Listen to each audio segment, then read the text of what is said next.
The Alpha's Rising Legacy, a Werewolf Shifter Romance Fantasy Audiobook. Chapter 1, A Fragile Piece. The clearing was alive with the sound of laughter and music, the pack's joy bubbling up like the warm glow of the fire crackling in the center of the gathering. Lanterns hung from low branches, casting golden light over faces that, for the first time in weeks, looked relaxed and hopeful.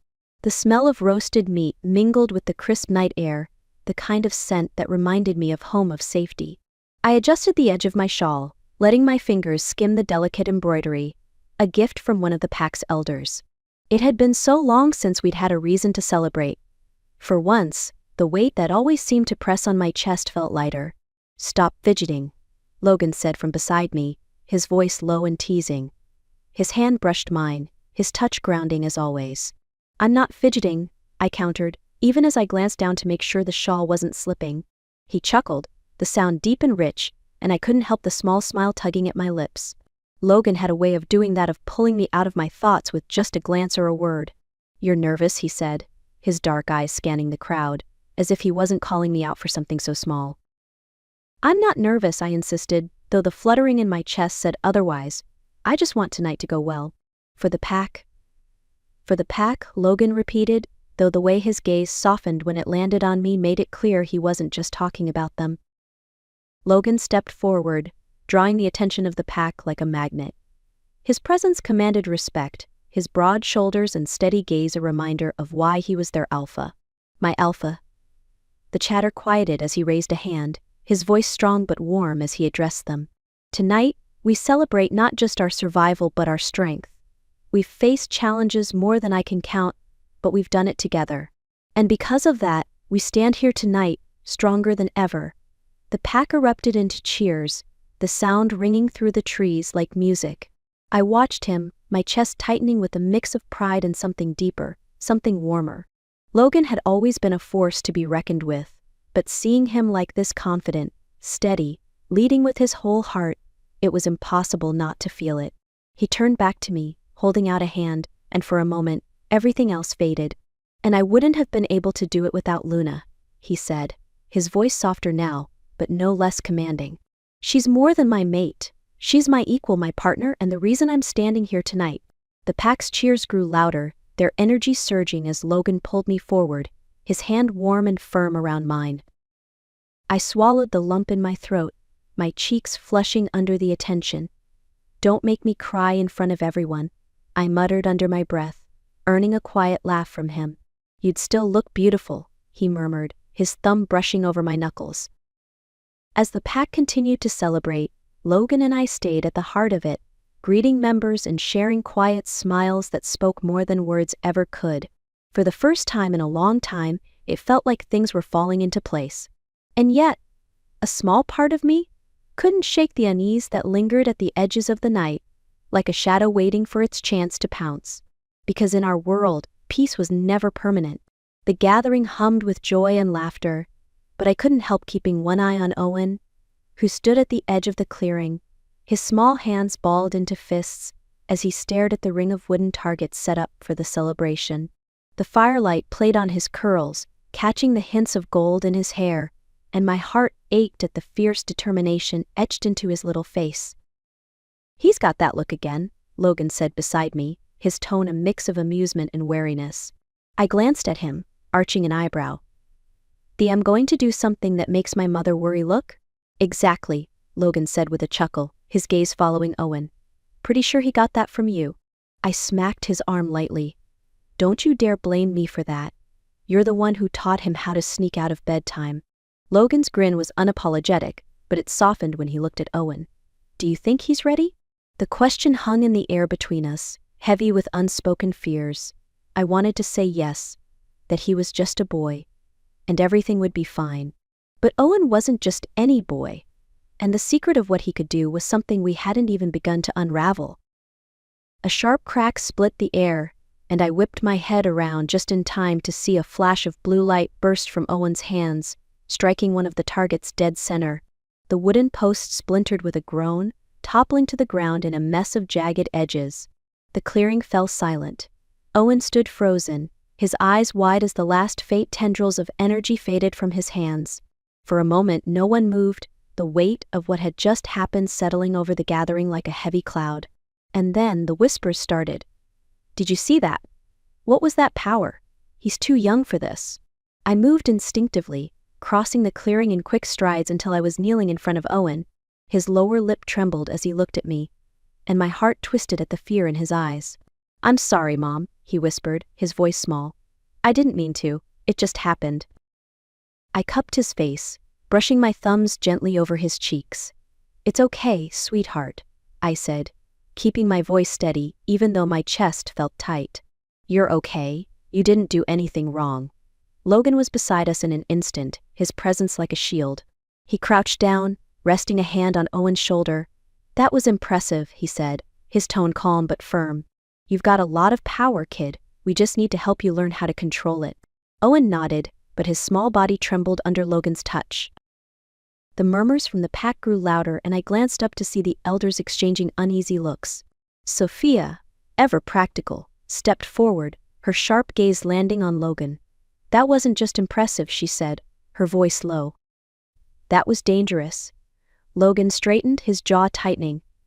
"Owen's a child," he said, his tone leaving no room for argument. "He's learning."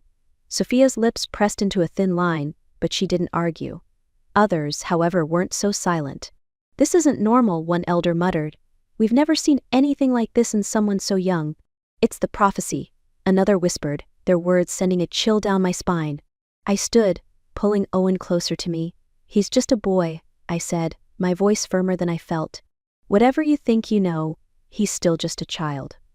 The pack quieted, but the unease lingered, a shadow that no amount of firelight could chase away. As Logan stepped forward to address the pack, his presence commanding as always, I turned my attention back to Owen. "Do you trust me, Owen?" I asked softly, kneeling to meet his gaze. He nodded, his small hand clutching mine tightly. "Good," I said, my voice steady, "because no matter what anyone says, you are not alone in this. We're going to figure it out together. Okay?"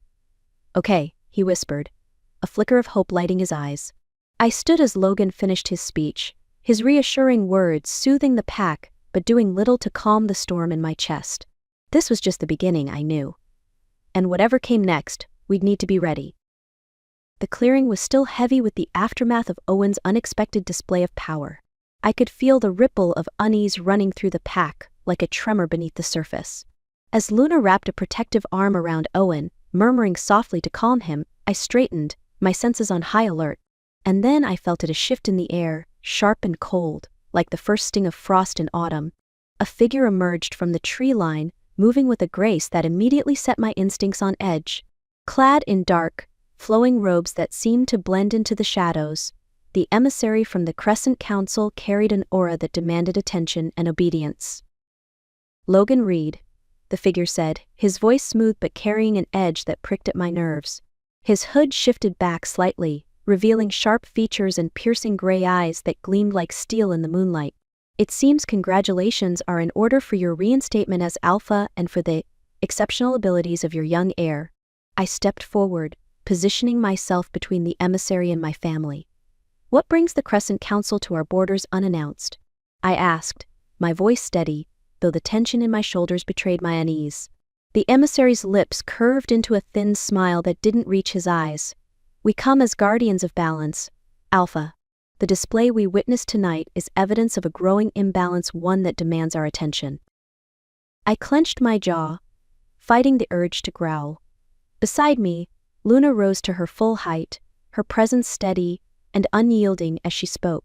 "If you've come to observe, you've seen all you need to. Owen is a child, not a pawn in whatever game you think you're playing." The emissary's gaze flicked to Luna, his expression unreadable. "Ah, Luna Carter. Your reputation precedes you, strong, resourceful, fiercely protective.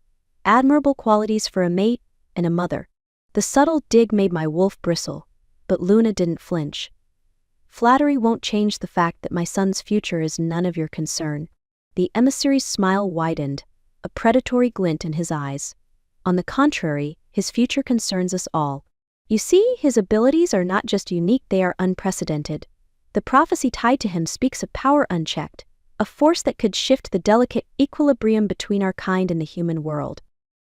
The words landed like a blow, though I didn't let it show. I kept my stance firm, my voice steady. The Crescent Council has no authority here. Owen is part of my pack, under my protection.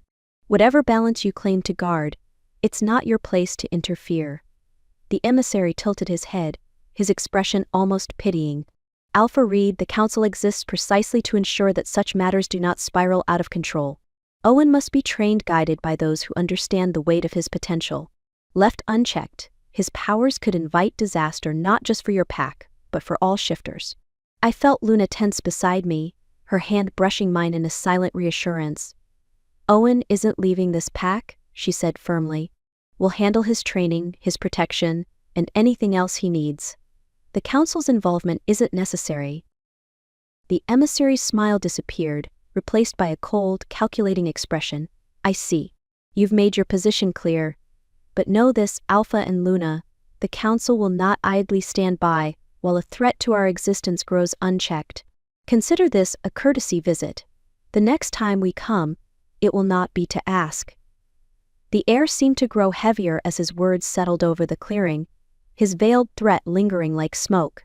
Without waiting for a response, the emissary turned and disappeared into the shadows, leaving the pack in uneasy silence. As soon as he was gone, Luna let out a slow breath, her fingers tightening around mine. That wasn't just a warning, she said quietly, her voice laced with worry. No, I agreed, my gaze fixed on the spot where the emissary had disappeared.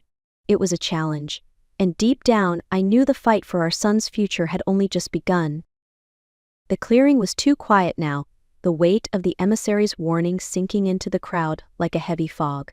I could feel the tension radiating from Logan beside me, his body taut with barely restrained anger. His grip on my hand tightened, not painfully, but enough to remind me that we were in this together. The pack looked to us, their murmurs barely audible, their uncertainty tangible. Logan squared his shoulders, his deep voice cutting through the unease like a blade. The council doesn't dictate what happens here, he said, his tone calm but firm. This is our pack. Owen is our family, and we'll protect him with everything we have. There was a murmur of agreement, but I could see the flicker of doubt in some of the elders' eyes. They didn't say it outright, but I knew they were weighing the consequences of defying the council. Sophia, ever the pragmatic beta, stepped forward. Their threat wasn't empty, she said, her voice low. We need to be prepared for whatever comes next. Logan nodded, his jaw tightening. We will be. As the pack began to disperse, their whispers blending into the rustling of the trees, Logan and I remained in the clearing, the firelight casting long shadows across the ground. Owen had fallen asleep in my arms, his small body still curled protectively against me. He shouldn't have to grow up like this, I said softly, my gaze fixed on the embers glowing in the fire pit. Under constant threat, always a target, Logan's hand came to rest on my shoulder, his touch warm and grounding.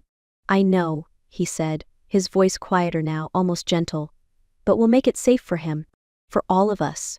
I turned to face him, the flickering light playing on the sharp lines of his face. You don't have to do it alone, Logan. You know that, right? His dark eyes softened, the weight of leadership momentarily giving way to something more vulnerable. I know, he said, his voice barely above a whisper. The silence stretched between us, not uncomfortable but charged with unspoken words. Logan reached out, brushing a strand of hair away from my face, his fingers lingering against my cheek. I'm sorry, he said suddenly, the words raw and unexpected. For what? I asked, my voice catching in my throat. For everything, he said, his gaze holding mine. For leaving you. For not being here when you needed me most. For all the danger I've brought into your life. My chest tightened, a rush of emotions threatening to spill over. Logan, I'll never stop trying to make it right, he said, his hand sliding down to cup the back of my neck, his touch firm but tender. You and Owen, you're my everything, Luna. And I'll fight anyone who tries to take that away from me. The firelight reflected in his eyes, turning them molten, and for a moment, the weight of his words made it hard to breathe. I know you will, I said finally, my voice steady despite the storm inside me. But you don't have to prove anything to me, Logan. You already have. He pulled me closer then, his forehead resting against mine, his breath warm against my skin. "We'll get through this," he murmured, the conviction in his voice as unyielding as the bond between us. I closed my eyes, letting myself believe him, if only for a moment. Because no matter what the council or the rogues or even fate threw at us, I knew one thing for certain: we were stronger together. And that would have to be enough. Chapter 2, A Shadow from the Past. Logan's perspective. The forest carried an eerie quiet that made the hair on the back of my neck stand on end. The usual symphony of night creatures had stilled, replaced by a silence so sharp it felt like a blade pressing against my senses. I walked the perimeter of the pack's territory, every step careful, every muscle coiled tight as I scanned the shadows stretching between the trees. Something was wrong. The scent hit me first faint but distinct, a metallic tang that brought with it a flood of memories I'd rather keep buried. Blood, mixed with the acrid stench of rogues. My wolf stirred, restless, a low growl building in my chest. I crouched low, my fingers brushing the leaves scattered across the ground. The scent trail was weak, fading as if whoever had passed through had been careful to cover their track, but not careful enough. I followed the trail, weaving through the trees until I reached the edge of a clearing. The moonlight cast a pale glow over the scene, illuminating the torn remains of a deer. Its body was mangled, the wounds too jagged and savage to belong to any predator of the wild. My jaw tightened, and my wolf pushed forward, his instincts screaming the truth I didn't want to admit. The rogues were back. When I returned to the pack house, the energy in the air shifted the moment I stepped through the door. The fire crackled in the hearth, its glow doing little to chase away the tension that hung heavy in the room. Luna was seated by the fire, her hand resting lightly on Owen's back as he worked on a drawing. Her gaze snapped to mine the moment I entered, her sharp instincts picking up on the storm brewing inside me. "What is it?" she asked, her voice low and steady, but her eyes betrayed her concern. I hesitated, glancing at Owen. The last thing I wanted was to add to his growing anxiety. "Owen," I said gently, crouching down to meet his gaze, "why don't you head upstairs? I need to talk to your mom." He looked up, his wide eyes searching mine. "Is it about the bad people?" he asked, his voice barely above a whisper. My chest tightened, but I forced a small smile. "Nothing you need to worry about, kiddo. Go on. We'll talk later." He nodded, though the worry lingered in his expression, as he gathered his things and trudged upstairs. As soon as he was out of earshot, Luna rose, crossing the room to stand in front of me. "Logan," she said, her voice firmer now. "What's going on?" I ran a hand through my hair, the tension coiling tighter in my chest. "The rogues," I said finally, the words tasting bitter. "They're moving again. I found signs at the border of fresh kill, tracks. It's them." Her lips pressed into a thin line, her eyes narrowing. "Are you sure?" "I'd bet my life on it," I said, meeting her gaze. "They're testing us, seeing how far they can push before we react." Her hand found mine, her fingers cool against my heated skin. "We won't let them get that far." I wanted to believe her, but the memories of what they'd done, what I'd barely survived, were too vivid to ignore. The rogues didn't just take, they destroyed. They'd ripped apart packs, families, and everything in their path. "They'll come for Owen," I said, the words slipping out before I could stop them. Luna's grip on my hand tightened, her eyes flashing with a fierce protectiveness that matched my own. "Then they'll have to go through me first." The firelight cast a golden halo around her, and for a moment the weight pressing on my chest eased. She wasn't just my mate, she was my equal, my anchor. And together, we'd make sure the rogues never touched what we'd built. Luna's perspective. The pack house was quieter than usual that night, the weight of Logan's news casting a heavy shadow over the halls. Owen was tucked into bed, his soft breath steady as I brushed his curls from his forehead. I lingered longer than usual, my heart tight with worry for him. The memory of Logan's words played in my mind on a loop. "They'll come for Owen." When I finally left Owen's room, the quiet felt oppressive, the stillness amplifying the tension that lingered in the house. I found myself drawn toward Logan's office, needing to busy my hands while my thoughts threatened to spiral.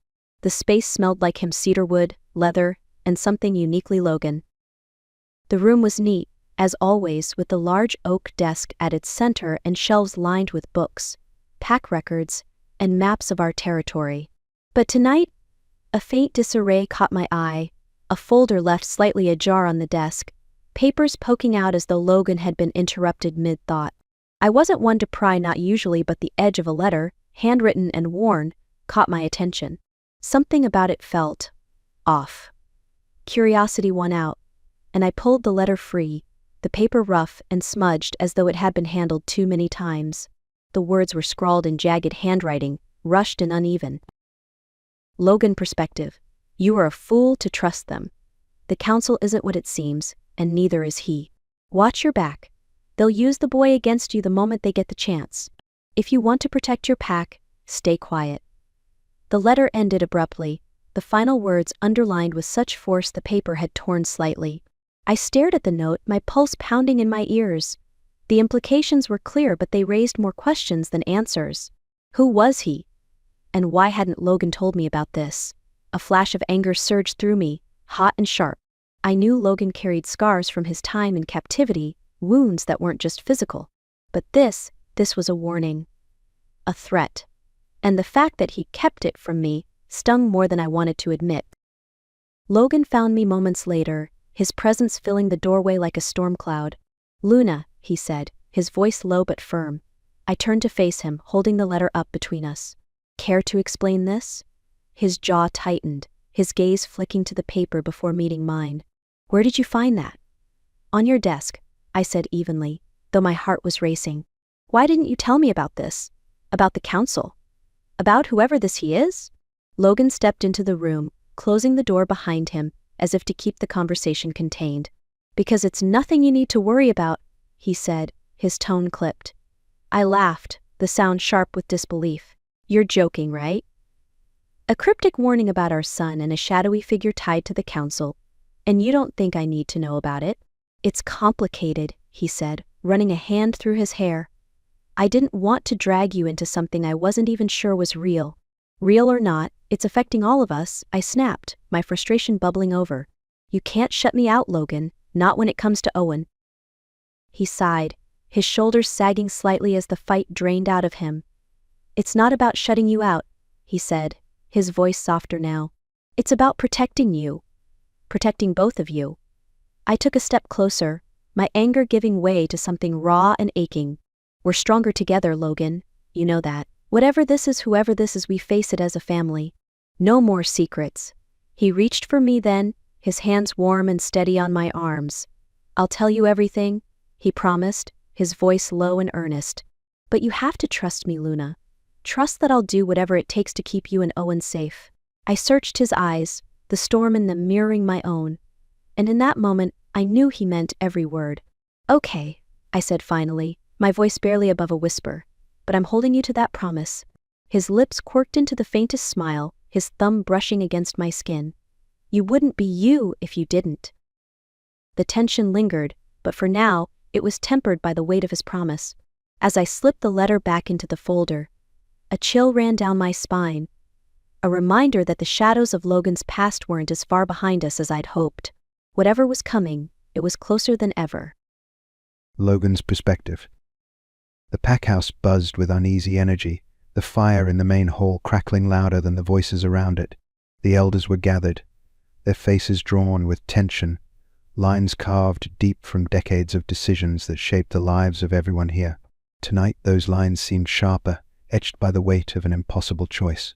I stood at the head of the room, Luna at my side, her steady presence both a comfort and a reminder that this wasn't just about me. This was about us, about Owen, about the future of the pack. This is madness, one of the elders, Matthias, said, his voice sharp and brittle. If the council is offering their assistance, why refuse them? They've handled situations like this before. They have resources we don't. Resources that come with strings attached, Sophia countered, her tone icy. The council isn't interested in helping us. They want to control us. And they'll start with Owen. Matthias scoffed, his wiry frame tense as he leaned forward. And what do you propose, Sophia?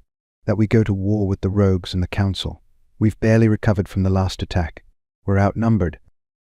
We're not outsmarted, Luna interjected, her voice calm but cutting. Her hand brushed mine briefly, grounding me, before she stepped forward to address the room. If we let the council take Owen, we lose our autonomy. And don't think for a second they'll stop there. They'll meddle in every aspect of this pack until we're nothing more than their pawns. The room erupted into overlapping voices, some siding with Matthias, others rallying behind Sophia and Luna. My wolf growled low in my chest, the chaos grating against every instinct I had to keep this pack united.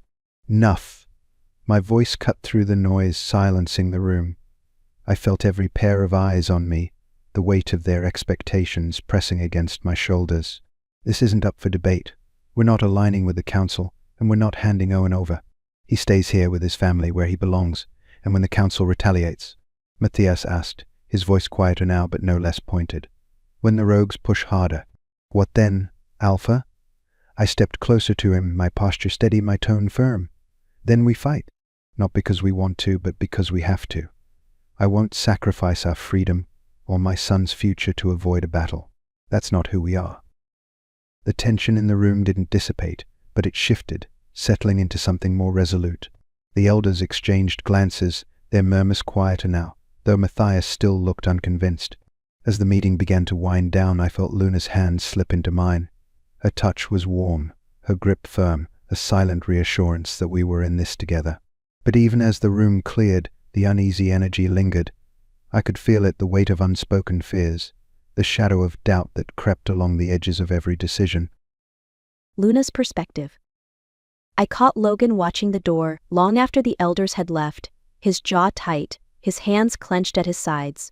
His expression was unreadable, but I knew him well enough to see the storm brewing beneath the surface. "Do you think they'll follow you?" I asked softly, stepping closer. He didn't answer right away, his gaze still fixed on the door. "They'll follow because they don't have a choice," he said finally.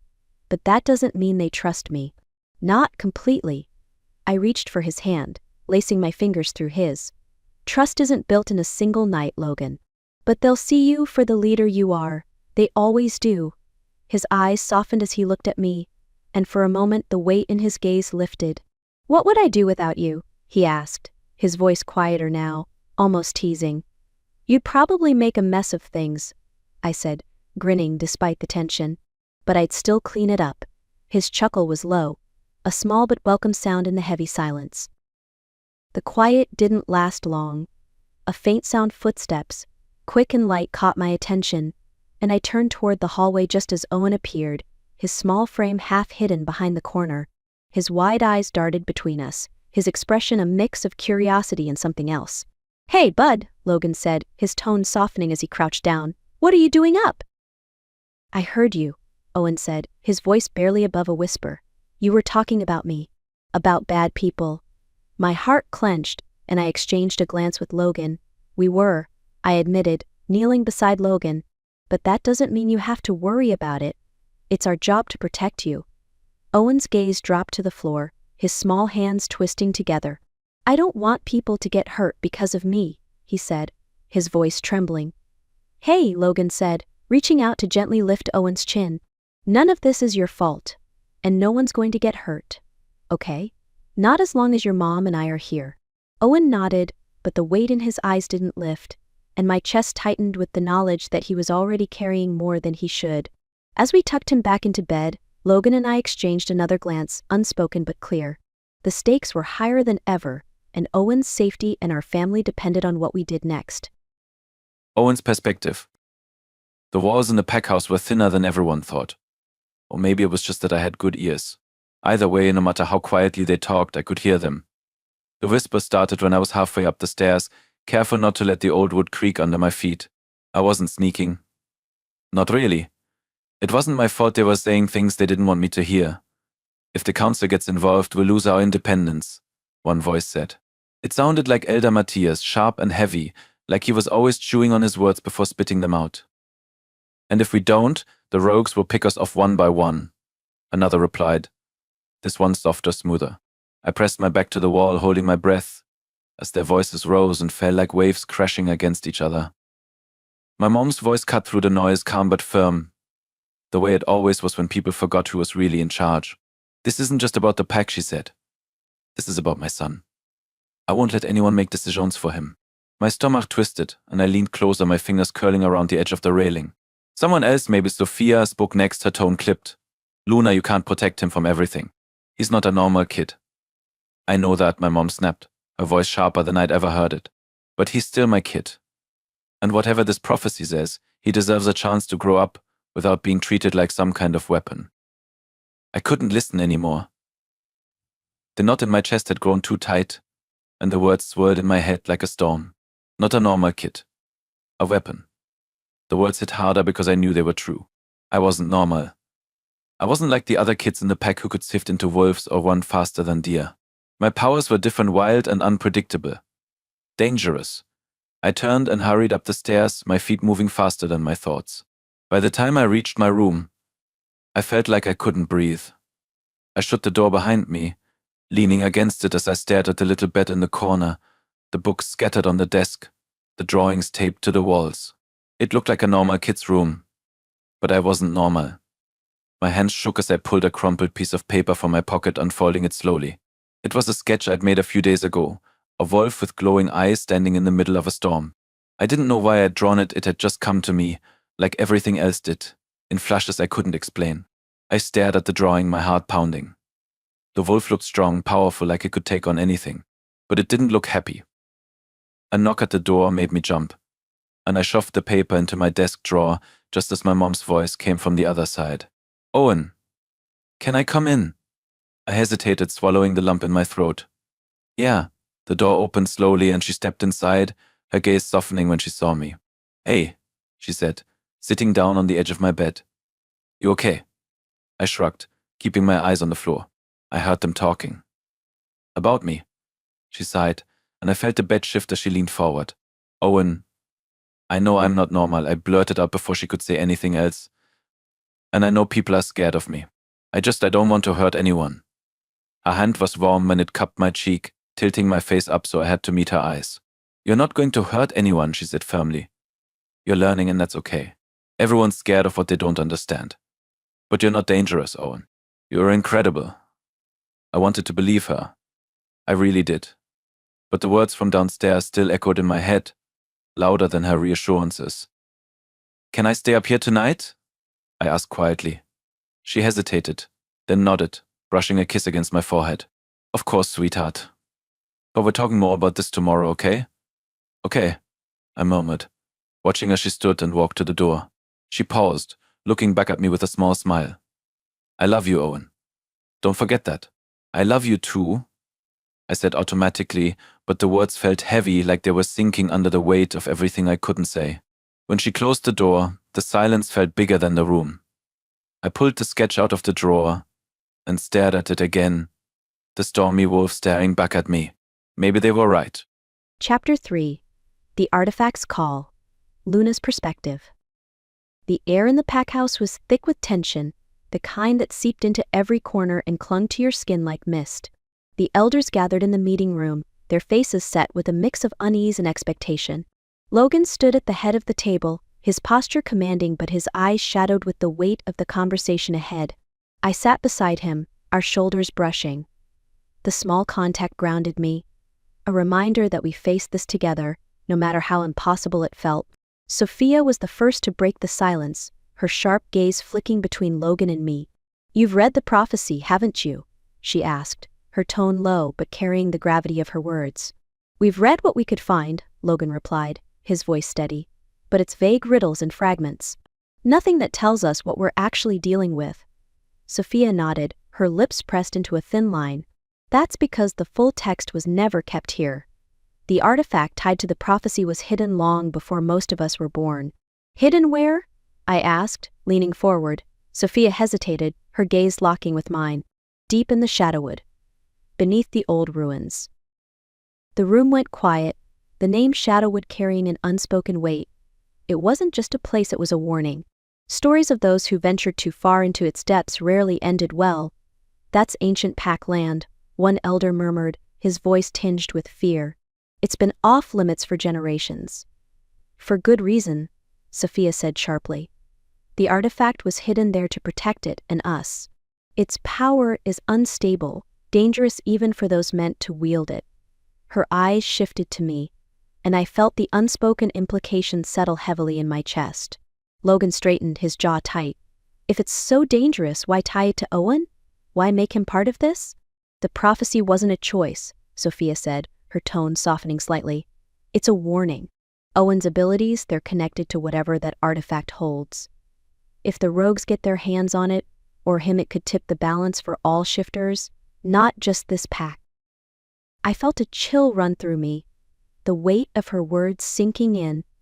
Owen wasn't just special, he was a key to something far bigger than any of us had realized. We need to know exactly what we're dealing with, I said, my voice steadier than I felt.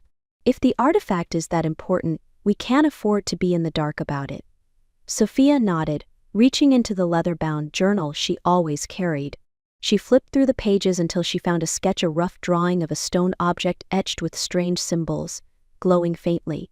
"This is the artifact," she said, sliding the page toward us. It's said to amplify abilities, to strengthen the natural gifts of whoever possesses it.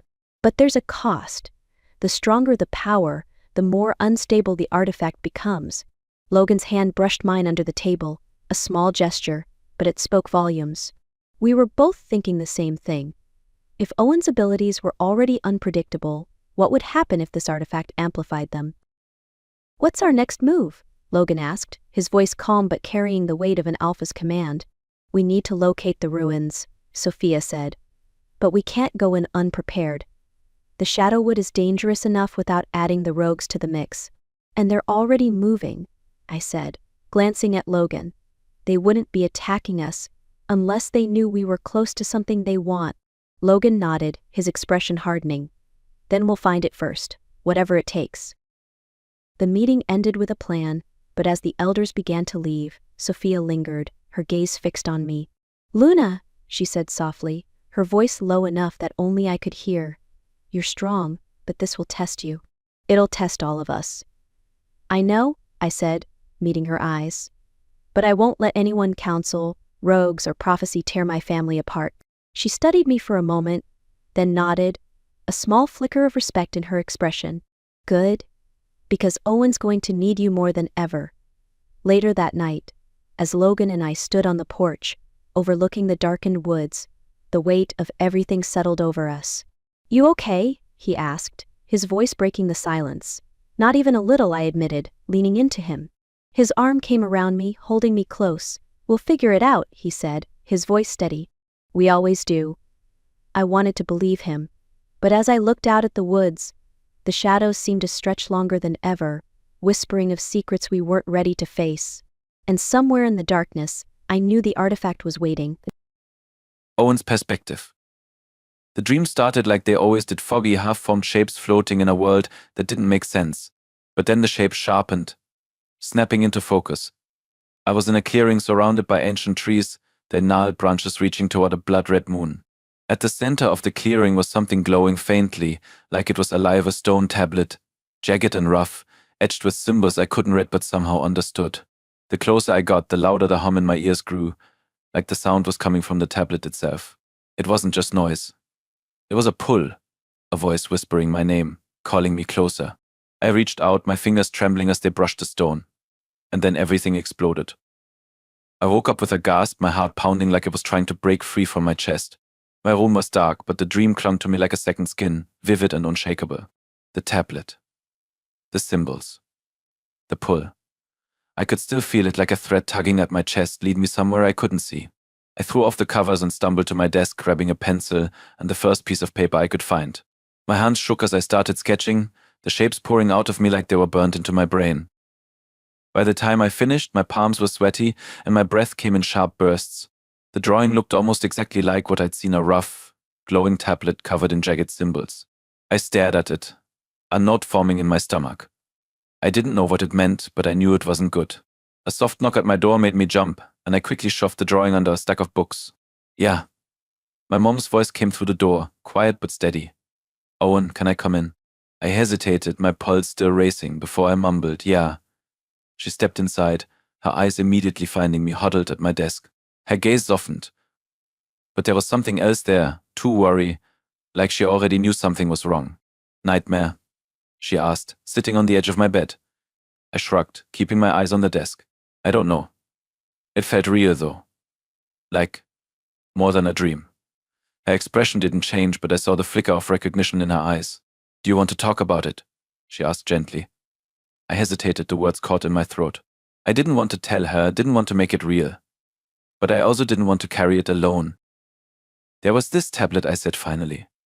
It was glowing, and it felt like it was pulling me toward it, like I couldn't stop myself from getting closer. Her lips pressed into a thin line, and she reached out, her hand warm on my arm. Did it hurt you? No, I said quickly, but it felt powerful and scary. She nodded, her grip tightening just slightly. Dreams can be strange, especially for someone like you. But you don't have to face them alone, okay? Whatever it is, we'll figure it out together. Her words helped, but the knot in my stomach didn't loosen. Can I stay with you for a bit?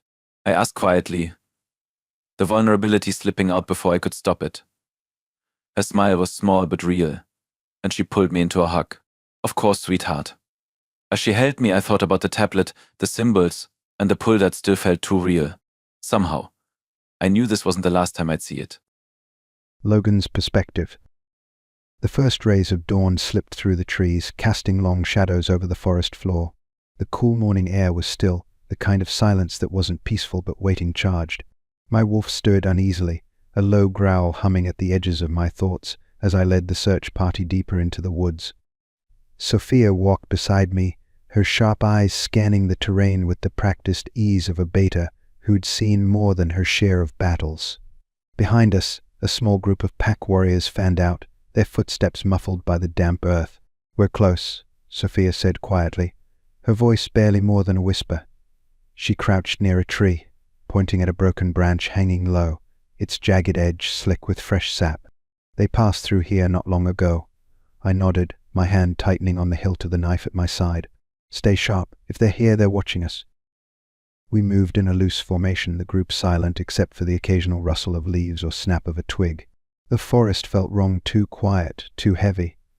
I could feel the weight of eyes on me, the unmistakable prickle of being hunted. Sophia stopped abruptly, holding up a hand to halt the group. She tilted her head, listening, and I did the same, straining to catch the sound that had drawn her attention. A faint rustling reached my ears, barely audible over the pounding of my pulse. It came from the left, low and steady, like something moving through the underbrush. I signaled for the group to split, flanking the noise while I crept forward, my movements slow and deliberate. The scent of rogues hit me just before I saw them, a sickly, acrid stench that sent my wolf bristling with fury. They burst from the shadows like a swarm, their snarls tearing through the stillness. There were 5 of them, their gaunt forms a stark contrast to the strength and discipline of our pack. But what they lacked in precision they made up for in ferocity. "Ambush!" I shouted, drawing my blade as I launched myself at the closest rogue. The clash was brutal and chaotic, the forest erupting into a whirlwind of claws and teeth. I moved on instinct, my wolf guiding me as I fought to hold the line. Beside me, Sophia was a blur of motion, her strikes quick and precise, taking down 2 rogues in rapid succession. One rogue lunged at my side, its jaws snapping inches from my arm. I pivoted, driving my blade into its flank with a growl of fury. It yelped, collapsing in a heap, but there was no time to celebrate. Another rogue was already closing in. I braced for the impact, but before it could reach me, a blur of movement came from the right. One of our warriors tackled the rogue, their combined weight crashing into the underbrush. "Fall back." I barked, the realization hitting me like a blow. This wasn't a fight we could win, not here, not now. Sophia gave a sharp whistle, rallying the group as we began a controlled retreat. The rogues pursued, but their movements were less coordinated now, their numbers thinning as we picked them off one by one. When we finally broke through the tree line into the clearing, the rogues stopped, lingering at the edge of the shadows like specters. They didn't follow, but their snarls echoed in the distance, a promise that this wasn't over. Sophia was breathing hard beside me, a shallow cut on her arm dripping blood onto the ground. "They're testing us," she said, her voice grim. "They're stalling," I corrected, my gaze fixed on the darkened woods. "They know we're looking for the artifact. They're trying to slow us down." Sophia nodded, wiping her blade on her sleeve. "Then we'll need to move faster." As the group regrouped, I couldn't shake the sense that the rogues had gotten exactly what they wanted. They hadn't come for a fight, they'd come to send a message. And if we didn't find the artifact soon, that message would become a war. Luna's perspective. The pack house hummed with restless energy. I could feel the weight of every gaze on me as I stood beside Logan, our shoulders barely touching but connected in ways deeper than I cared to admit. The walls of the meeting room seemed to close in as the elders' eyes swept over us, their voices low and measured, full of quiet accusations. The rogues had attacked, and now everything seemed uncertain, fragile. My heart ached with the knowledge that our family, our pack, was teetering on the edge of something dark, and the artifact, the one thing that could either save us or destroy us, hung in the air like a storm cloud waiting to break. Sophia stood at the far end of the table, her arms crossed, the weight of her position heavy on her shoulders. The others followed her lead, their expressions a mixture of skepticism and wariness. "Logan," Matthias said, his voice cutting through the low murmur of the room, "you and Luna's leadership has been tested, and now we're facing enemies from all sides. The council, the rogues, and worse, whatever that prophecy means for Owen." I could feel Logan's hand brush mine, a subtle touch that grounded me as his presence did. He was an alpha in every sense of the word, strong, protective, but right now, his gaze flicked to me, silently asking for reassurance. "We've always led with unity," Logan said, his voice steady, yet the subtle tension in his jaw gave him away. "We'll continue to do so. The pack is stronger when we stand together." But Matthias wasn't done. He leaned forward, his eyes dark with unspoken concern. "Is that still true?" he asked, his voice dropping low, just above a whisper. "Because I'm starting to wonder if the pack can survive the strain of the prophecy. What happens when Owen's power fully manifests?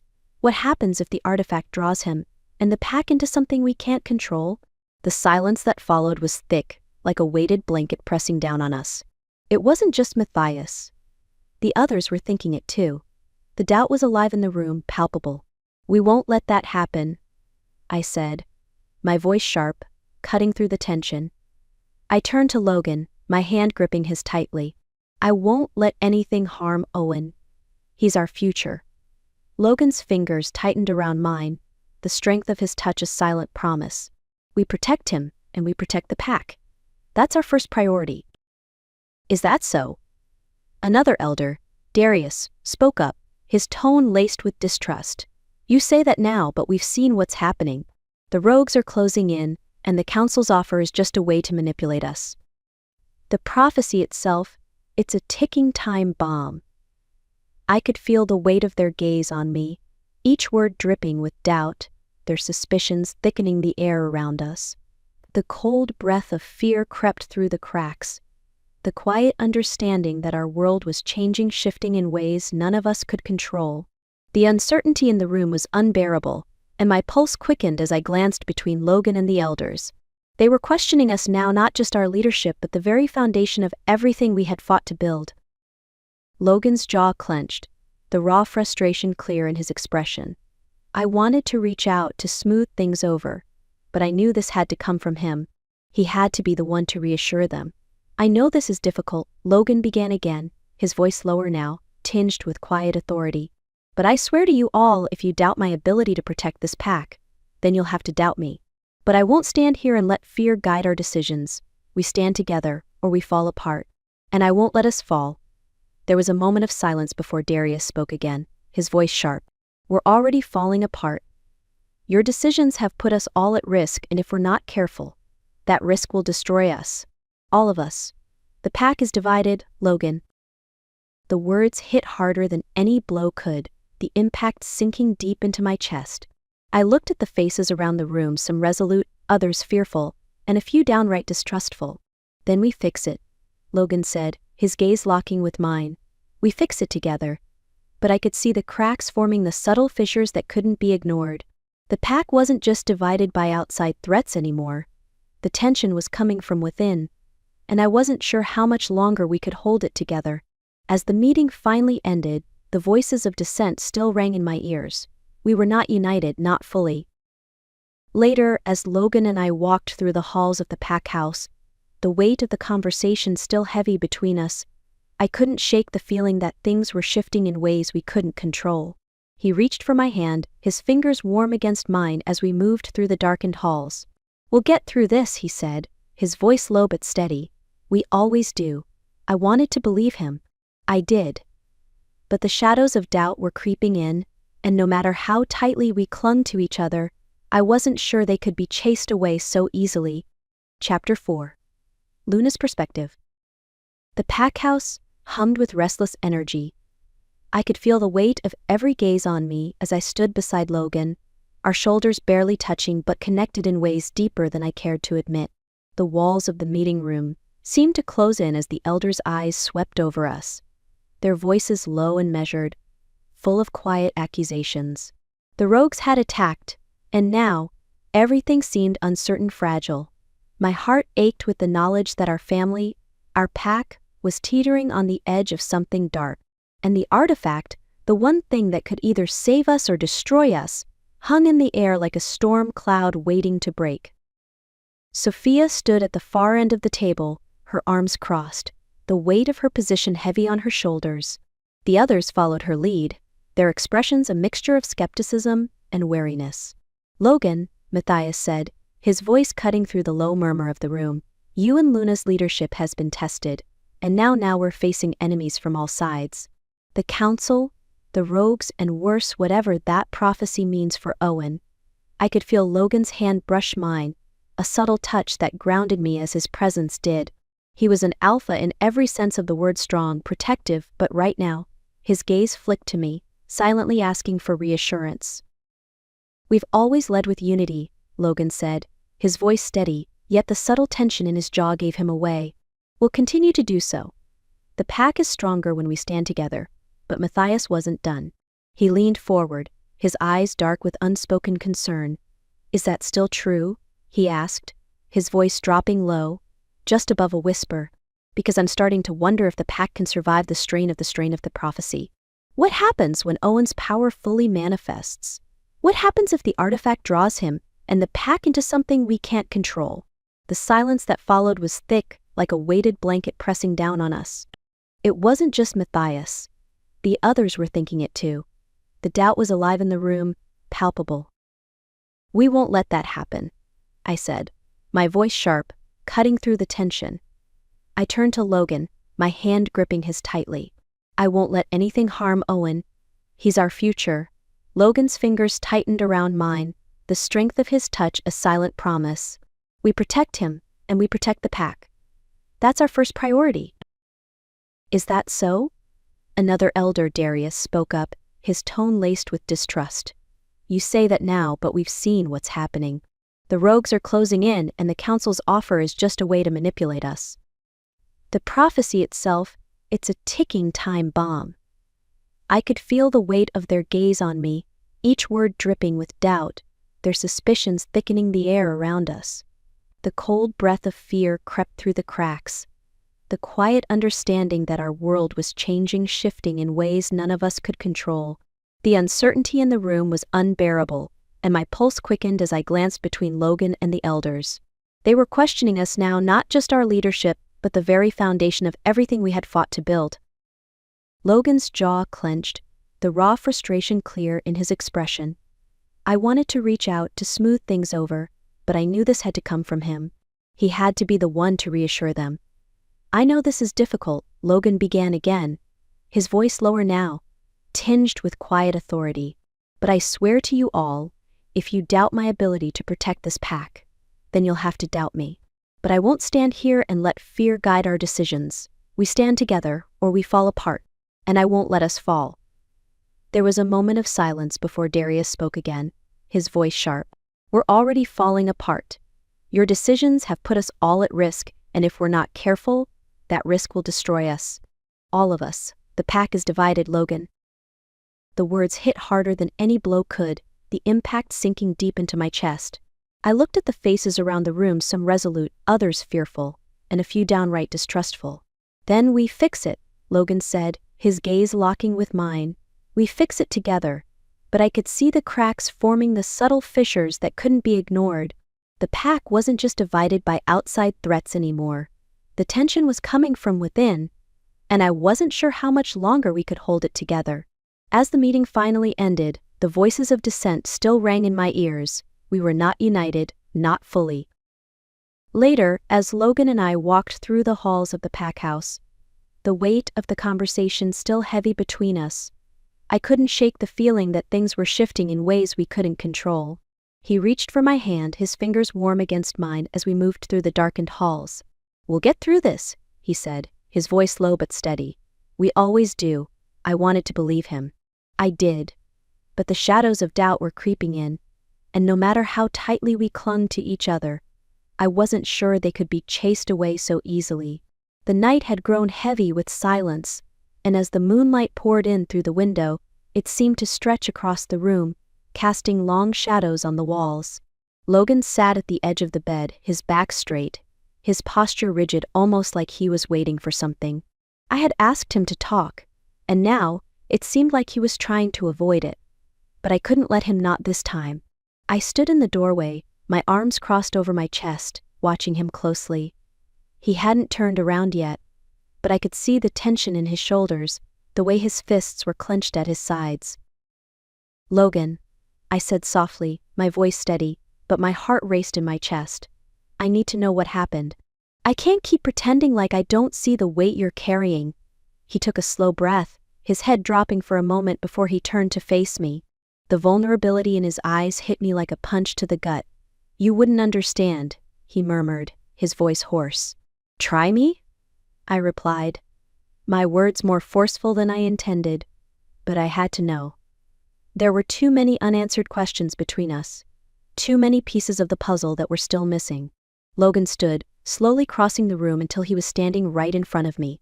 His height towered over me, but there was nothing threatening in his stance, only frustration. I could see the way he was trying to protect me, to shield me from the darkness of his past, but I couldn't be protected anymore. "I trusted someone," Logan said, his voice low and filled with regret. "Someone I thought was my ally. They used me, betrayed me, and that betrayal led to everything that's happened since. The rogues, the council, it's all connected." I could hear the pain in his voice, the rawness of it cutting through the cool air between us. My heart twisted, but I couldn't let this moment pass without pressing for more. "Who was it, Logan? Who betrayed you?" His jaw tightened, and for a moment, I thought he might say nothing. But then, his eyes met mine, filled with the kind of intensity that made my breath catch. "It was someone I never thought I could trust. A close friend, an ally, someone who knew my every move. But they made a deal with the rogues. They sold me out, used my position as alpha to get leverage, and now, they're after everything I hold dear." I stepped back, my chest tightening. Betrayal was one thing, but to know it came from someone he had once trusted, it made my stomach churn. "Who is this person? Why didn't you tell me sooner?" "I couldn't," he said quietly, his voice barely above a whisper. "Because if I told you, I'd have to admit that they're still out there, that they're still a threat to us, to you." My heart clenched in my chest. I had never seen Logan like this, vulnerable, open, yet still burdened by a darkness that he couldn't escape. The leader I had always known, the one who was strong, untouchable, he was breaking in front of me. "I need to know who it is," I said, my voice firm, despite the raw ache in my chest. "You don't have to carry this alone anymore, Logan." He hesitated for a moment, then reached into his jacket pocket. He pulled out a small, worn piece of paper, an old, crumpled letter, and handed it to me. I unfolded it carefully, my fingers tracing the rough edges of the paper as I read the words that had been written in haste, ink smeared in places as if someone had written it in a rush. The name on the letter made my blood run cold. I glanced up at Logan, my heart pounding. "Who is this?" He shook his head, his gaze distant, haunted. "I don't know, not anymore. But I think I know who it is now. And that's why I can't let you get involved in this. The risks are too high." The room felt smaller, as if the walls were closing in on me. This secret, this betrayal, was bigger than I'd ever imagined.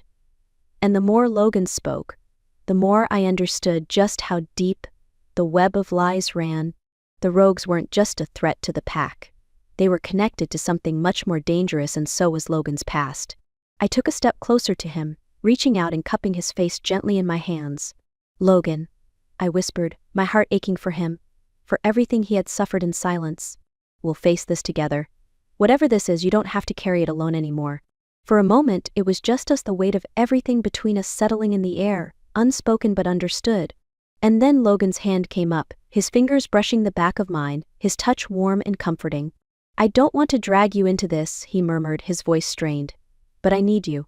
We need you, Luna." I nodded, a soft smile tugging at my lips, despite the heavy tension in the air. "You already have me, Logan. And we'll get through this, together." The training field was quiet, the kind of stillness that set my nerves on edge. The air felt thick with anticipation, as though the earth itself was holding its breath. I stood on the edge of the clearing, watching Owen. His focus was intense, his body poised, ready for whatever came next. I couldn't help but feel a flicker of pride. But it didn't last long. Owen was training with a pack member, a tall warrior who had been working with him for days. The tension in the air had only thickened as the days went by, and I knew it wasn't just the rogue threat that made everyone uneasy. Owen was growing stronger, his abilities shifting in ways none of us had expected. And for the first time, it felt like those abilities were beginning to spiral out of control. "Owen," Logan called from behind me, his voice steady but carrying the weight of an unspoken command. "Focus. Keep your control." Owen's hands were raised, palms out, but his stance wavered slightly. His breathing was shallow, his body tense. His gaze flicked toward the ground before snapping back to his opponent, but something was different. There was an electric hum in the air, a low buzzing that made the hair on my neck stand on end. I felt the shift before I saw it.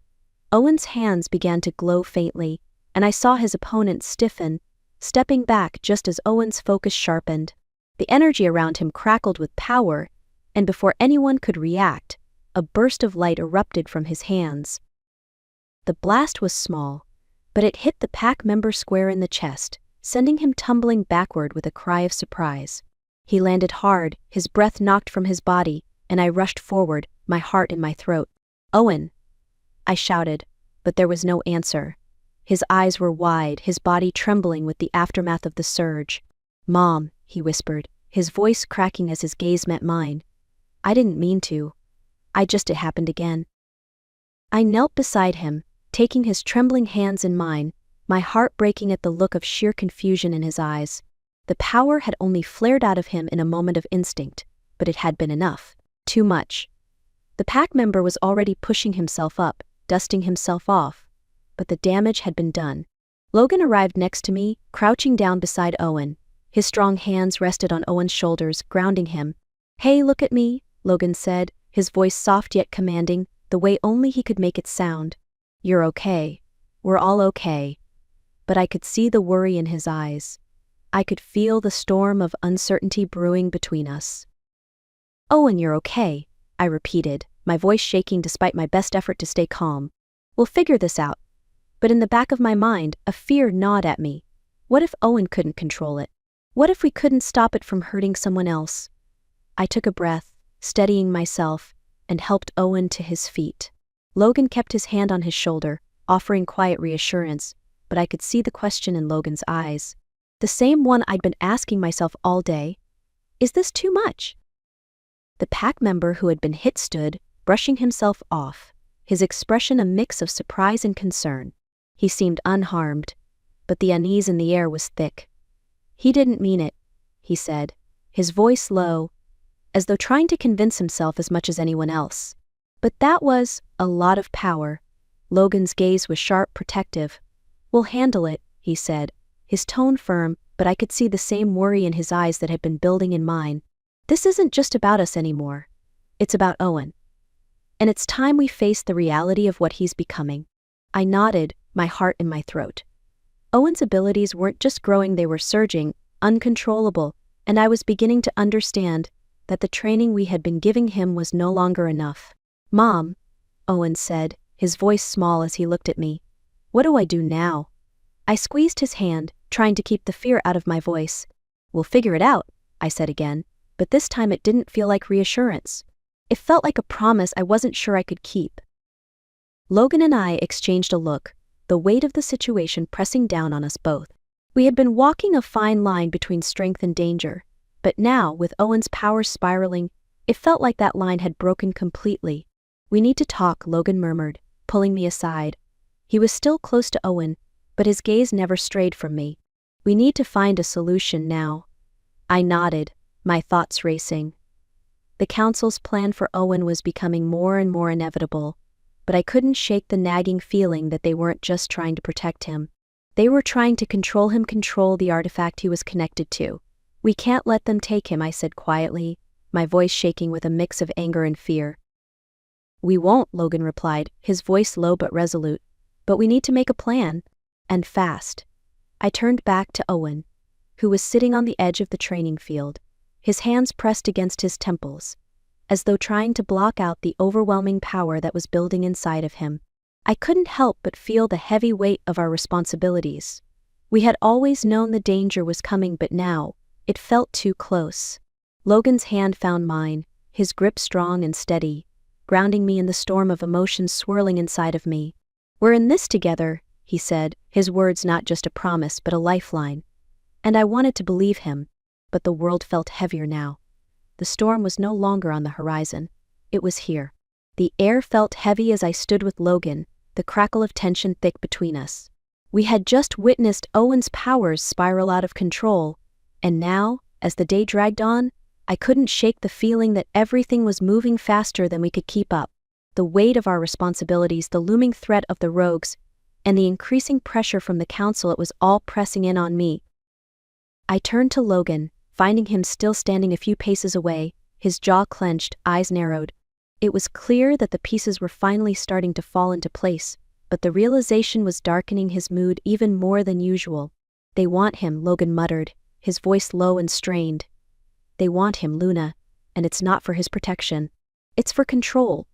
I felt a cold shiver run down my spine as I crossed the room to where Logan stood by the window, looking out into the distance. His broad shoulders were tense with frustration. "What do you mean?" I asked, my voice soft but edged with urgency. Logan turned toward me, his eyes hard, yet there was something vulnerable in them, a mixture of pain and determination. "I've been thinking about it, about everything. The prophecy, Owen, the artifact. They've been manipulating us from the start. The council doesn't care about protecting Owen. They care about controlling what he represents." I took a slow breath, processing the weight of his words. The truth had been gnawing at me, a faint unease that I couldn't shake, but hearing Logan voice it so plainly made the reality hit like a slap. "They want the artifact," I whispered, the words barely escaping my lips. "But Owen's the key." He nodded grimly. "Exactly. The artifact is linked to him, and if they train him the way they want to, we'll lose him. They'll turn him into something they control. And that's why I can't let him go, Luna. I won't let them have him." My heart pounded as the weight of our realization settled over me. The council, the rogues, the artifact, it was all connected to Owen in ways we hadn't fully understood. But now the pieces fit together, and it didn't sit right. We couldn't just let Owen fall into their hands. I took a step closer, my hand instinctively reaching for his, my fingers curling into his strong, calloused palm. His grip tightened around mine, a silent promise that we were in this together, no matter what came next. "We can't let them control him," I said firmly, looking up into Logan's eyes. "But we don't know enough about this artifact. We need more answers." His eyes darkened, and he pulled me closer, the heat of his body pressing against mine, as if to shield me from the world outside. "I'll get them. Whatever it takes, I'll find out what the council is really after. And I won't let them use Owen or you against me." I felt the intensity of his words in my chest, my heart racing in time with his. The connection between us, the bond that had always been there, felt stronger now than ever before. It wasn't just about the pack or the danger looming outside, it was about us, our family, our future. "But we need to move fast," Logan continued, his voice low and urgent. "The rogues aren't the only threat. The council's agenda is more dangerous than we've realized. They think they can control this power, Owen's power, but they won't understand what they're truly dealing with." I nodded, stepping closer, the warmth of his presence anchoring me. I wanted to tell him everything would be okay, that we would figure it out together, but I couldn't bring myself to lie. Not when things felt so fragile, so uncertain. "We'll figure it out," I said, my voice shaking slightly. "We have to." Logan's fingers brushed against my cheek, a gentle touch that sent a rush of heat through me, grounding me in the moment. "We'll protect him, Luna. Whatever it takes, we'll protect our son." I felt my pulse quicken as his hand slid down my arm, his touch leaving a trail of fire in its wake. There was something more in the way he looked at me now, something I hadn't seen before. It was an understanding, a quiet vow, and I felt that vow deep in my soul, the connection between us as strong as it had ever been. "I won't let them take him," Logan murmured, leaning in just enough for me to feel the heat of his breath against my skin. "And I won't let them take you either." The intensity of his words made my chest tighten, a sweet ache blooming inside me. As much as I wanted to believe him, I knew the stakes were higher than we could imagine. But with Logan by my side, I felt a flicker of hope, even in the face of the darkness that was closing in. "We'll stop them," I whispered back, pressing my lips to his for a brief, desperate kiss. Together. Chapter 5. Luna's perspective. The day had started like any other quiet, seemingly peaceful, but I knew better. The tension in the air was palpable, a low hum that only seemed to grow the longer we waited. Logan and I stood together, side by side in the center of the pack house. The room was dim, shadows creeping along the walls, and I felt the weight of our decisions pressing against me. The doors opened slowly, and in walked the emissary from the Crescent Council. The man was tall, dressed in dark, meticulously pressed robes that gleamed even in the muted light of the room. His sharp eyes scanned us with the cold indifference of someone accustomed to wielding power. He didn't need to say anything at first. His presence alone was enough to make everyone in the room hold their breath. I kept my back straight, my chin tilted just slightly, my eyes narrowing at the sight of him. Logan was already in full alpha mode, his posture commanding, his gaze unwavering. This wasn't a social call. I could feel it in my bones. "We've come to deliver the council's terms," the emissary said, his voice crisp and unsettlingly calm. I resisted the urge to roll my eyes, but it wasn't easy. The sheer arrogance of these people, the way they thought they could just waltz in and demand things from us, like we were some kind of subject, made my blood boil. But I kept my voice steady. "Go on," I said, my tone polite, though the words felt sharp on my tongue. He took a step forward, his hands clasped behind his back as though he were speaking to children. "The boy must come with us. The council has decided that Owen's abilities are too volatile to remain untrained. He will come to us, under our supervision, to harness his powers properly." The room fell silent, the weight of his words settling heavily on everyone. I felt Logan's fingers curl into mine, the subtle tension in his grip telling me everything I needed to know. I glanced at Logan, but he didn't move. His jaw clenched, and I could see the anger simmering beneath the surface. The thought of Owen being taken from us, of the council's hands on him, it made something cold and sharp twist in my chest. The emissary didn't pause for us to respond. "If you refuse? If you continue to defy the council's wishes, your pack will no longer have our protection. The balance of power in the territory will shift, and you will face the consequences. The rogues will come for you." His words rang through me like a bell. Our pack was vulnerable. The council's protection had kept us safe, but now it was a threat. They wanted Owen. They wanted control. Logan's hand tightened around mine, and I saw his gaze shift, calculating the situation. His voice was low but filled with raw authority. "We've never been the council's puppets, and we will not start now." The emissary didn't flinch. "The choice is yours," he said coldly, turning on his heel to leave. "But remember, time is running out." As he walked out, I stood there frozen for a moment, the reality of what he'd just said settling over me. Owen, our son, was at the heart of this. They wanted him. And if we didn't do what they asked, everything we had fought for could be torn apart. I turned to Logan, my heart racing in my chest. His eyes were fierce, but there was a flash of something else there, something softer that I wasn't sure how to interpret. But there was no time to unpack it now. "We can't let them take him," I said, my voice barely above a whisper, but the determination in my heart screamed louder than the words. Logan's gaze softened for a second, his hand reaching up to cut my cheek, his thumb brushing over my skin. "We won't, Luna. But we need to be smart. We can't fight the council head-on, not yet. But we'll protect Owen. I swear it." I wanted to believe him. I wanted to believe that we could handle this, that we could find a way to protect our son from their reach. But the weight of the ultimatum hung over us like a storm cloud, threatening to burst open at any moment. I knew the path ahead was dangerous. The council had made their move, and now we were running out of time. The pack house felt more like a war room than a home. As we gathered around the long oak table, the weight of the council's ultimatum hanging heavily in the air. Logan sat beside me, his jaw set, his posture radiating leadership strength, but also the subtle tension that was brewing under the surface. His fingers, just a hair's breadth away from mine, occasionally brushed against my skin, sending sparks of warmth through my body that I quickly suppressed. Now wasn't the time to let that connection distract me, even if it was impossible to ignore.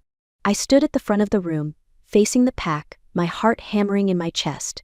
The room was filled with the sharp scent of pine and earth, the lingering warmth from the fire crackling in the hearth, but it felt colder than it ever had before, the looming threat of the council's demands pressing down on us all. "All right, everyone," Logan's deep voice cut through the murmurs, drawing the pack's attention to him. His presence was magnetic, compelling, but there was something raw in his eyes tonight. "We've all heard the ultimatum." He paused, letting his words settle. "They want Owen. They think they can control him, train him to harness his power. We won't let that happen." A murmur of agreement rippled through the group, but there were those who looked uneasy. I could feel their eyes on me, assessing, questioning. Would we be able to protect Owen? Would Logan and I be able to keep the pack safe? The pressure was immense, but I refused to show any sign of weakness. Not now. Not when we were already standing on the edge of a precipice. I stepped forward, letting my gaze sweep across the room. The pack members were my family, my people, but I knew there were divides even now, cracks forming where trust was fading. There was only one way forward. We had to stand united. "We will protect Owen," I said, my voice steady, but every word felt like it was carved into stone. "This is our son. He is not a weapon for the council to control. We've fought too hard for everything. We have to just hand it over." The room grew quiet, every eye on me, some with admiration, others with doubt. I saw a few elders exchange glances, their skepticism evident. They didn't understand the gravity of what we were facing. They didn't know the council like we did. Logan stood beside me, his hand brushing mine briefly before pulling away. The simple touch was a reminder of everything we'd been through, and everything we still had to fight for. His gaze never left mine as he spoke again. "We've fought too hard to be controlled by anyone. The council thinks they can make demands of us, but we will not bend." Logan's voice was firm, unwavering. "Owen is our future. Our family's future."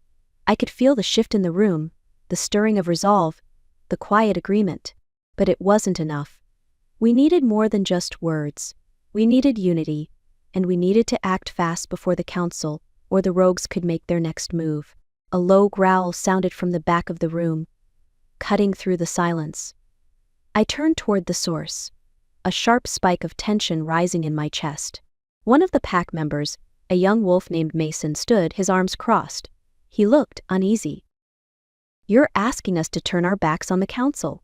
he asked, his tone cautious but laced with skepticism. "What if we can't survive without their protection? What if we need them?" I felt Logan's muscles tense beside me, his presence radiating a protective, commanding aura. I wasn't about to let this question slide, not when Owen's safety was at stake. "Do we need the council to survive?" I asked, my voice cutting through the air like a blade. "Or do we need to rely on ourselves? The council has always played us against each other. They've used us for their own gain. And now they want to use our son to further their agenda. We will not let that happen." Mason didn't respond right away, but I could see the unease in his eyes. It wasn't just doubt, it was fear. Fear of the unknown. Fear of what might happen if we lost the protection the council had once provided. But what he didn't understand was that real power came from within, from the pack, from the bond we shared. We were stronger together. And together we would face whatever came next. The room fell into tense silence again, and Logan's gaze met mine, his eyes softening for just a second before he turned back to the pack. His next words were quieter, but the weight of them was undeniable. "If we're going to protect Owen and this pack, we will decide our fate. No one else." He paused, letting his words settle. "We are the pack, not the council. Not anyone else." The room stayed silent for a moment longer, but the atmosphere had shifted. The weight of Logan's words, sank into the hearts of those who had doubted, and I could see the fire of resolve begin to spark in their eyes. Finally, one of the elders, a tall, silver-haired wolf named Elder Tessa, stood and nodded slowly. "If we're to follow you, Alpha, then we will. But know this, the road ahead will not be easy. The council will not take this lightly. And the rogues, they're still out there." Her words hung in the air, the truth sinking into the pit of my stomach. The rogues were still out there, a constant threat, but we would face them head-on. I stepped forward again, my voice clear and steady. "We'll find the artifact before they do. We'll protect Owen, and we'll protect this pack. And no matter what, we will stand united." Logan's hand brushed against mine again, stronger this time, a silent promise. He didn't need to say the words. His presence, his unwavering strength, spoke volumes. Together, we were unstoppable. And I would make sure it stayed that way. The room was quieter than it should have been, the kind of silence that seemed to stretch on endlessly, heavy and oppressive. After our meeting with the council's emissary, the weight of their threat was thick in the air. It was as if the space had shrunk, squeezing all the breath from my lungs. Logan stood next to me, his presence strong and commanding, but even he couldn't shake the tension that now seemed to pulse between us. I could feel his anger simmering beneath the surface, the way his jaw was clenched, the rigid set of his shoulders. He was doing his best to stay calm, to keep the pack's morale intact, but I knew him well enough to see the flickers of doubt. And the worst part, I was starting to feel those doubts too. We had just finished uniting the pack, rallying them around our shared decision to protect Owen, but there were still lingering questions. Some pack members, particularly the elders, were nervous. The council was powerful. They had resources, allies, and of course, the threat of withdrawing their protection. It was hard to ignore that last part. As I stood beside Logan, waiting for the next steps, the door to the pack house creaked open. A shadow fell across the threshold, and before I could even react, a figure stepped inside, a rogue, dressed in dark clothes, with a face I recognized. I'd seen him at the edge of the territory before, lurking like a phantom, but what hit me most was the air of danger that seemed to wrap around him. The room froze. The rogue's sharp, calculating eyes scanned the room, and his lips curled into a cold smile. "Didn't expect me, did you?" he drawled, his voice laced with venom. "But I thought you should know something, Luna." "Logan. Pack's on the line. And so's Owen." My heart skipped a beat. There was no mistake about it, the tension in the air went from thick to suffocating. The rogue strode forward, pulling a crumpled piece of parchment from his pocket. "Message for you," he said, with an eerie calmness, his voice a low hum that sent a ripple of discomfort through the room. The room seemed to shrink around us as he laid the paper on the table between us. "If Owen doesn't come to the council, well, the pack will pay. You'll lose more than protection this time." Logan stepped forward, his body rigid with barely contained fury, but before he could speak, the rogue's eyes flickered to me, and I felt a cold shiver travel down my spine. There was something in his gaze, a message unspoken, but clear. "You don't understand," the rogue continued. "This isn't about your son. This is about power, yours and theirs." His voice dropped lower, his lips curving into something darker than any smile I'd seen before. "And Owen, he's the key. You all think it's just about training, but the council's got other plans. And if you think you can keep him from them, you're in for a rude awakening." The words sent a chill through me, as if the shadows themselves were creeping in from the edges of the room. Logan's eyes darkened, his jaw tightening as the rogue stepped back, clearly ready to leave as quickly as he'd come, but not before delivering his final blow. "I'll be waiting, but your time is running out," he said, his voice laced with a sick satisfaction. And then, as quickly as he'd entered, the rogue was gone, leaving the ominous message hanging in the air like a curse. I exhaled slowly, my hand instinctively reaching for Logan's, seeking comfort in his touch. His fingers curled around mine, strong and unwavering, but the fury in his eyes was unmistakable. "We won't let them take him," Logan said, his voice low, but his words held a weight that I couldn't ignore. I could feel the determination in his grip, but there was a weariness there, too, one that mirrored my own. "We have to stop them," I whispered, my heart racing in my chest. "This can't just be about Owen's power. It's about them taking control of everything." Logan's gaze softened, but there was no softness in the way he spoke next. "We will stop them, But the real question is how? We need to find the artifact before they do. We need to know exactly what they're after. I nodded, my mind racing. I didn't know where to begin, how to protect our son from forces so much bigger than any of us. But I did know one thing for sure: this was just the beginning. The council was no longer a distant threat. They were here, and they were going to fight dirty. The rogue's words echoed in my mind, relentless. The pack will pay. It was a thinly veiled threat, and one I couldn't ignore. Logan, I said, my voice shaking despite my best effort to remain steady, we'll do whatever it takes. We protect our family. Logan turned his intense gaze on me, his expression softening for a brief moment, but only for a second. Together, Luna. Always. As we stood there, the weight of his words settling between us, I knew we were about to face something bigger than anything we'd ever imagined. And no matter what happened, I wasn't going to let them take Owen. The fire crackled behind us, casting flickering shadows across the walls of the meeting room. The tension in the air was suffocating, but I couldn't let it show. I couldn't let it slip. Not when everything was on the line. The rogue's message had only just settled into our minds, and now Logan and I stood before the pack, trying to hold everything together. His hand brushed mine, a small gesture that grounded me even as my thoughts raced. I turned to face the gathered wolves, my heart pounding in my chest. Every eye was on us. Logan stood by my side, every inch of him radiating the commanding presence that had made him the alpha. His jaw was clenched, his posture tense, but his gaze never wavered as it met the pack's eyes. His strength was palpable, but even he could feel the cracks in the foundation we'd built. I knew it as surely as I knew my own heart. We'd been given an ultimatum, Logan began, his voice steady, though I could hear the bite in it. The council thinks they can control our son. They want Owen. They want his power. And if we don't give him to them for training, they'll pull their protection from us. A low murmur ran through the pack. I could feel the divide in the room. Some wolves tense with uncertainty, others angry, but most were silent. They didn't know what to think. We didn't know what to think. But I wasn't about to let the council control us. Not now. Not ever. The council believes that they can manipulate us, I added, stepping forward slightly, feeling the weight of the room on my shoulders. But they don't understand what we stand for. They don't understand what we are, what we've built together. There was a brief pause before one of the elders, a silver-haired wolf named Elder Rhea, spoke up. Her voice was laced with concern but also caution. But if we refuse, we lose their protection. And that could leave us vulnerable to more rogue attacks. We've had their backing for so long, Logan. I could see the doubt in her eyes. The same doubt that had been creeping into my own thoughts. But Logan's response was quick, unwavering. We'll find another way, he said firmly, stepping closer to me. Our strength has always come from within, from our bond. From the pack, not from the council. I nodded, trying to quiet the doubt that still fluttered in my chest. But this was bigger than just us. It was about Owen, our son.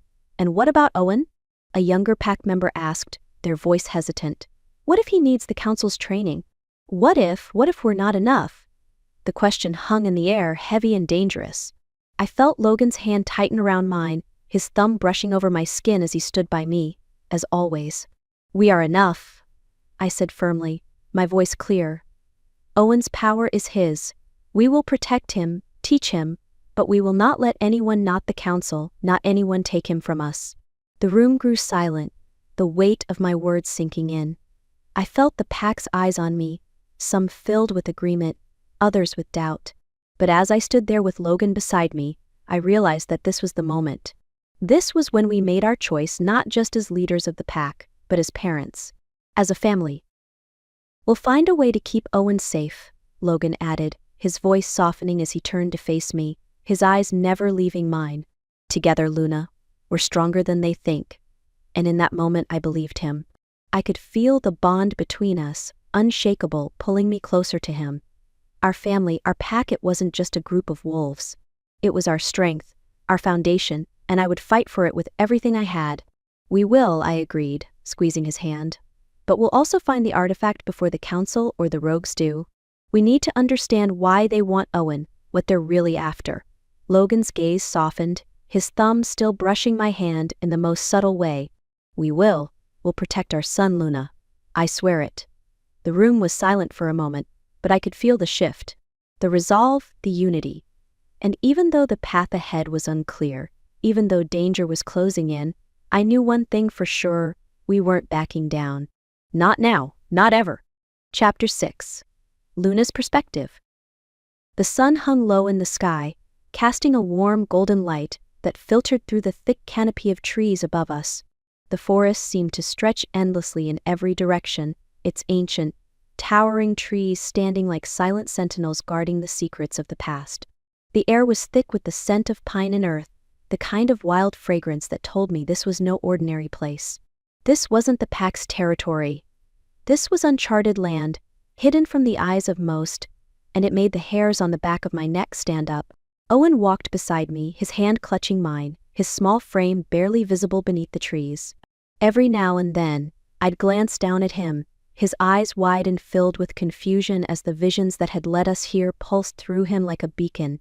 It wasn't clear to me, not yet, what he was seeing, what he was feeling, but I could sense his unease. He was both terrified and drawn to the unknown, like a magnet pulling him forward, unwilling to turn back. Logan walked just a few steps ahead of us, his protective aura more palpable than ever. He was on high alert, his senses honed to a razor's edge as he scanned the surrounding woods.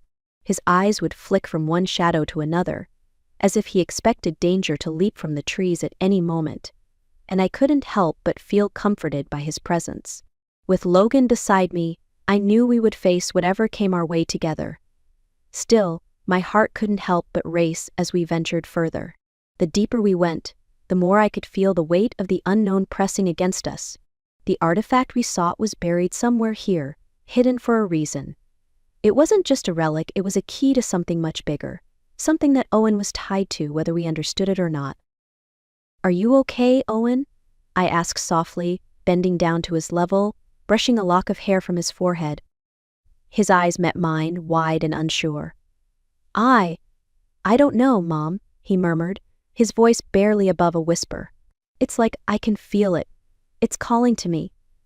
But I don't know what it wants." My heart clenched at his words. I couldn't imagine the turmoil he was feeling. It wasn't just that the visions were confusing for him, they were terrifying. Every step we took seemed to pull him deeper into something he didn't fully understand. But I wasn't going to let him face it alone, not ever. Logan turned his head, catching my eye for a moment. There was a flicker of understanding in his gaze, a quiet reassurance that told me we were in this together. No matter how much the unknown tried to tear us apart, we would hold on to each other, every step of the way. "This is where it's supposed to be," Owen whispered again, his voice trembling with the weight of his certainty. "I can feel it like a pulse." I nodded, squeezing his hand. "Then we keep moving forward. We're close." I glanced at Logan, his face set in that familiar mask of determination. But there was something softer in his eyes when they met mine, something deeper, something that made my pulse race despite everything. This wasn't just about finding the artifact. It was about the future, our future and Owen's. It was about facing the darkness together. Logan shifted his weight, his eyes scanning the trees again. "Stay close," he murmured, his voice low and possessive in that way he always had when he was trying to protect me and our family. "We'll find it. And when we do, we'll get Owen home." I smiled faintly, but the unease in my chest hadn't lifted. It had only grown stronger. I knew we were getting closer, but with each step, I could feel the weight of the prophecy tightening around us. Owen's power was calling him to something bigger, something far more dangerous than we could anticipate. And the closer we got, the more I feared what that might mean for all of us. As we continued, the forest seemed to close in around us. The trees grew thicker, the air heavier with a palpable sense of magic.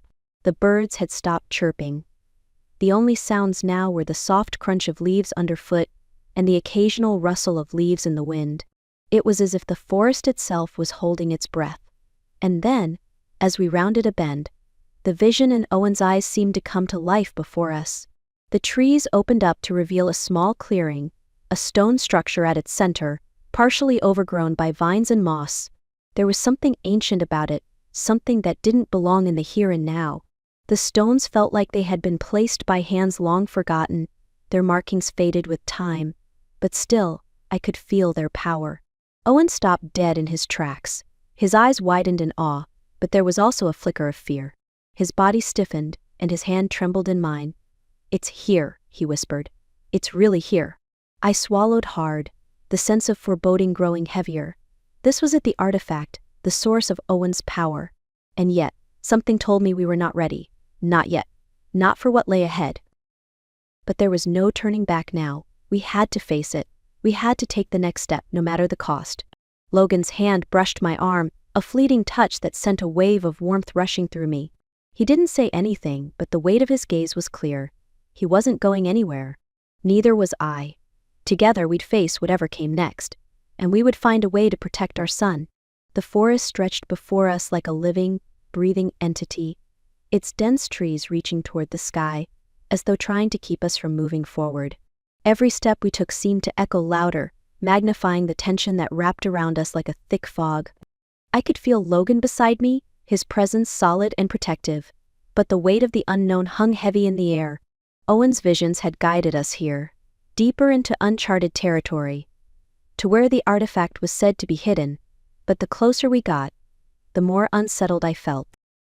The woods were silent, save for the occasional rustle of leaves, and the ground beneath our feet felt softer, as if we were entering a place where time had forgotten to move. Owen, who had been silent for the past few minutes, stopped in his tracks, his small frame suddenly rigid. His breath quickened, and his hand, still in mine, tightened. "I don't want to go any further," he whispered, his voice shaky. "It doesn't feel right." I crouched down beside him, my heart aching at the fear in his eyes. He wasn't just scared, he was terrified. I couldn't blame him. The visions had become stronger, more vivid, and it was clear that Owen wasn't just seeing the path ahead, he was feeling it, too. "I know, sweetheart," I said softly, brushing a strand of his hair back behind his ear. "But we have to. We're almost there. We'll be okay." Logan, who had been scanning the area, turned to us. His eyes softened for a brief moment when he saw the worry etched on Owen's face. Without a word, he moved closer, resting a reassuring hand on Owen's shoulder. "We're with you, Owen," Logan said, his voice low and steady, the alpha tone settling in as he knelt down to meet Owen's gaze. "Whatever happens, we stick together. Always." Owen met Logan's eyes for a brief moment before dropping his gaze to the ground. He nodded, though I could see the uncertainty in his posture. But there was a flicker of something he hadn't shown before. A quiet trust. It was small, but it was there. We continued forward, my heart thudding in my chest with every step, the silence between us deepening. The trees seemed to grow even taller as we moved deeper into the heart of the woods, the air growing thicker, almost oppressive. The scent of pine and damp earth filled my lungs, but it didn't ease the tightness in my chest. The feeling of being watched gnawed at me. There was no sound of animals, no birds singing, nothing. Just us, and the oppressive silence. My fingers tightened around Owen's hand as I glanced over at Logan, whose jaw was clenched, eyes darting in every direction, and then there it was. In the distance, partially hidden by a thick veil of moss and vines, stood a stone structure. It wasn't large, but it was ancient. The stones were worn, covered in patches of green and gray, as though they had been there for centuries. The shape was familiar, vaguely triangular, with sharp lines that almost looked like runes etched into the surface, though weathered and unclear. "This is it," Owen whispered, his voice barely audible. "This is where it's hiding." I could feel the pull, the magnetic draw of the place. Something deep inside me telling me that this was the moment, the place where everything changed. But it was also suffocating. The feeling in my chest tightened, and I looked at Logan again, his expression as unreadable as always. But I could see the strain in his eyes. We approached the structure cautiously, each step measured. The air seemed to hum with energy, a subtle vibration that I could feel in my bones. Owen, still holding my hand, looked up at me, his eyes wide and filled with something akin to awe, but there was fear there too. "I don't know if I can do this, Mom," he said softly, the vulnerability in his voice making my heart ache. I knelt beside him, brushing my thumb against his cheek, offering him what little comfort I could. "You don't have to do it alone," I whispered. "We're here. Together." Logan stepped closer, his broad shoulders blocking the path ahead. but not in a way that felt threatening, more protective. He turned his gaze on me, his eyes soft, but his expression unwavering. The moment felt strangely intimate, even with the threat of the unknown looming just ahead. "Whatever happens," he said quietly, his voice a low growl, "I've got you. All of you." I nodded, my chest tightening with the weight of his words. The truth was, I wasn't sure if we were ready for what lay ahead, but I trusted him, more than I trusted anything else in this world. And then Owen stepped forward, taking the first step toward the stone structure. The vision in his eyes seemed to shift again, the energy growing more intense, almost overwhelming. His small hand tightened around mine, pulling me along with him as we crossed the threshold, stepping into the heart of the artifact's mystery. But as we did, a sense of dread washed over me, a cold chill that settled in my spine. Something was wrong. The air felt too thick, the silence too absolute. And then I heard the low rumble of something moving in the darkness ahead. The artifact was close. But so was the danger. The forest around us was thick with fog, the trees looming like silent sentinels, their trunks twisted and gnarled, as if they had lived for centuries in this forgotten place. Every breath felt heavier, the air thick with an eerie tension that matched the pounding of my heart. The visions Owen had been experiencing seemed to grow more intense the further we ventured. He wasn't just leading us, he was being pulled, guided by some invisible force. I could see it in his eyes, that flicker of confusion mixed with determination. I glanced at Logan, who was moving ahead, his eyes scanning the surroundings with the intensity of an alpha on high alert. Even though I knew he was trying to mask it, I could sense the same unease running through him. This wasn't just another challenge, it was something deeper, something that tied Owen to the very fabric of this land. We had been walking for what felt like hours, the path narrowing with each step. The trees seemed to close in on us, blocking out more and more of the sunlight, leaving us with nothing but the quiet hum of nature. Even the usual forest sounds, chirping birds, rustling leaves, were absent. It felt like we were the only living beings left in the world. Owen's hand tightened around mine as he stumbled slightly, the strain of his visions growing too much for him to hide. He hadn't said a word in what seemed like forever, but I could feel his emotions swirling, churning beneath the surface. "Are you okay?" I asked, my voice soft, though I knew the answer already. I wasn't sure if I was asking him or trying to convince myself. His gaze flicked up to me, and for a moment he looked almost lost, as if he didn't recognize this world around him. I don't understand, Mom," he whispered, his voice trembling. "It's getting harder to see it. The visions, they're all mixing together, and I can't." I knelt down beside him, brushing my fingers through his hair, trying to offer him some comfort, though I wasn't sure how. He had been carrying this burden alone for so long, and now, it was like the weight was becoming too much for him to bear. "You don't have to understand everything right now," I told him, my voice steady, trying to reassure us both. "We're right here, and we'll figure this out, together." Logan stopped a few paces ahead, his gaze flicking back to us. I could see the concern etched into his features, but it was also filled with determination. He was the alpha, the protector, but in this moment, I knew he was just as unsure as I was about what lay ahead. Owen didn't seem to hear me.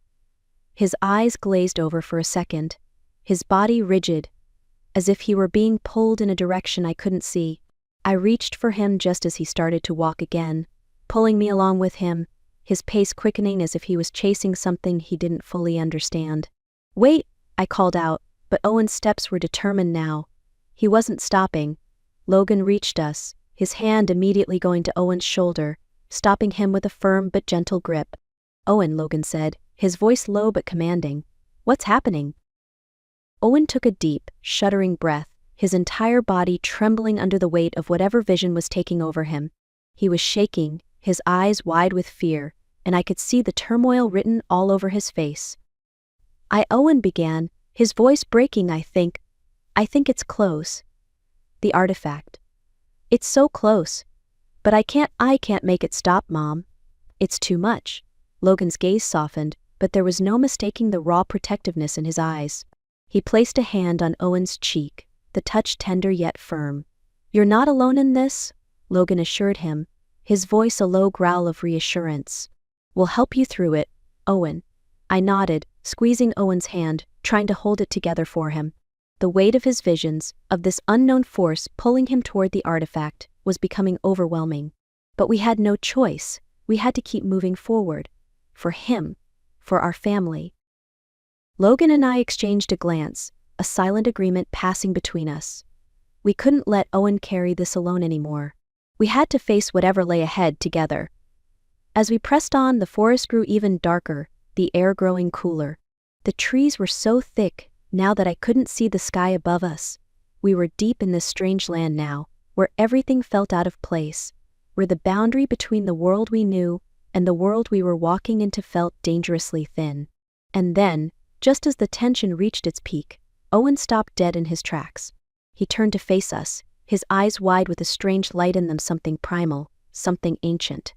And then, in a voice that wasn't quite his own, he whispered, "It's here."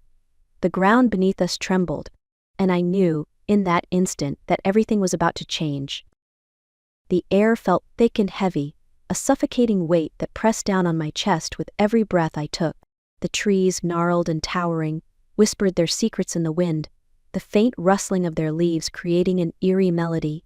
The deeper we went, the more I felt like we were slipping away from everything familiar, like we were being pulled into a place that belonged to something ancient, something beyond our understanding. Owen's hand tightened around mine, and I glanced down at him.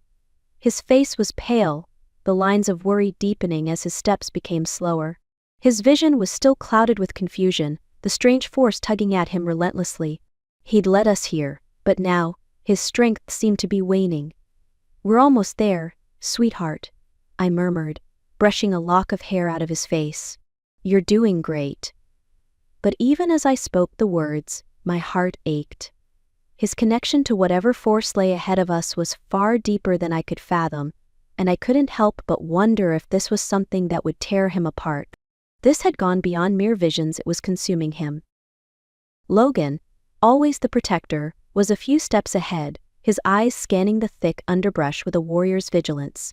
But I could see it in his posture, the tension in his shoulders, the furrow in his brow, the slight clenching of his jaw. We were all on edge, but Logan was trying his best to mask his worry. I reached for his hand, squeezing it gently to reassure myself more than him. His thumb brushed over my knuckles in response, a silent promise of solidarity. We continued forward, Owen leading the way, his movements slow but deliberate. The path ahead became narrower, and the thick fog we had been walking through seemed to thicken even more. The silence of the forest swallowed us whole, leaving only the sound of our footsteps and the distant beating of my heart. It felt like we had walked for hours, maybe days, as the oppressive weight of this place seemed to stretch time. The ancient trees were now closing in around us, their trunks thick and twisted, creating a near impenetrable wall that seemed to trap us in a maze. Finally, Owen stopped, his breath coming in shallow gasps as he turned to me, his eyes wide with fear. I can't control it anymore," he whispered, his voice trembling. I knelt beside him, my fingers brushing against his cheek, trying to offer the chill of his skin made me shiver. He was burning up, but not with fever. The power coursing through him was too much for his body to handle. "You don't have to do this alone," I whispered softly, brushing his hair back. "We're right here, Owen. Whatever happens, we're with you." Logan's hand landed gently on Owen's shoulder, and I saw the struggle in his eyes as he fought to keep his emotions in check. Owen wasn't the only one affected by the weight of this journey. We all were. But there was something even deeper at play here. Something neither of us could understand. The ground beneath us rumbled, a deep vibration that sent a shudder through my entire body. Owen's eyes widened in shock as he staggered back, his body trembling uncontrollably. The pull of the artifact, whatever it was, had become too much for him to bear. His hands clenched into fists, and I could see the strain on his face as the power threatened to overwhelm him. "Mom," he gasped, his voice barely audible. I can't hold it back." Logan moved quickly, his instincts kicking in. He reached for Owen, pulling him into his arms. "It's okay, son," he said, his voice steady but filled with an emotion I couldn't place. "I've got you." But it was too late. The power surged, and I felt it like a pulse through the earth itself. Owen's body jerked violently in Logan's arms, and I could feel the rush of energy sweeping through him. My heart pounded as I watched, helpless, my breath caught in my throat. This wasn't just a vision anymore. This was something more. Something dangerous. "Logan," I whispered, my voice tight with fear. "He's not going to survive this. We need to stop it." Logan's eyes met mine, and for the first time, I saw the raw desperation in his gaze. "We can't stop it, Luna," he said, his voice low and strained, "but we can help him fight it. We can be his anchor." I nodded, my chest tightening. We had no choice.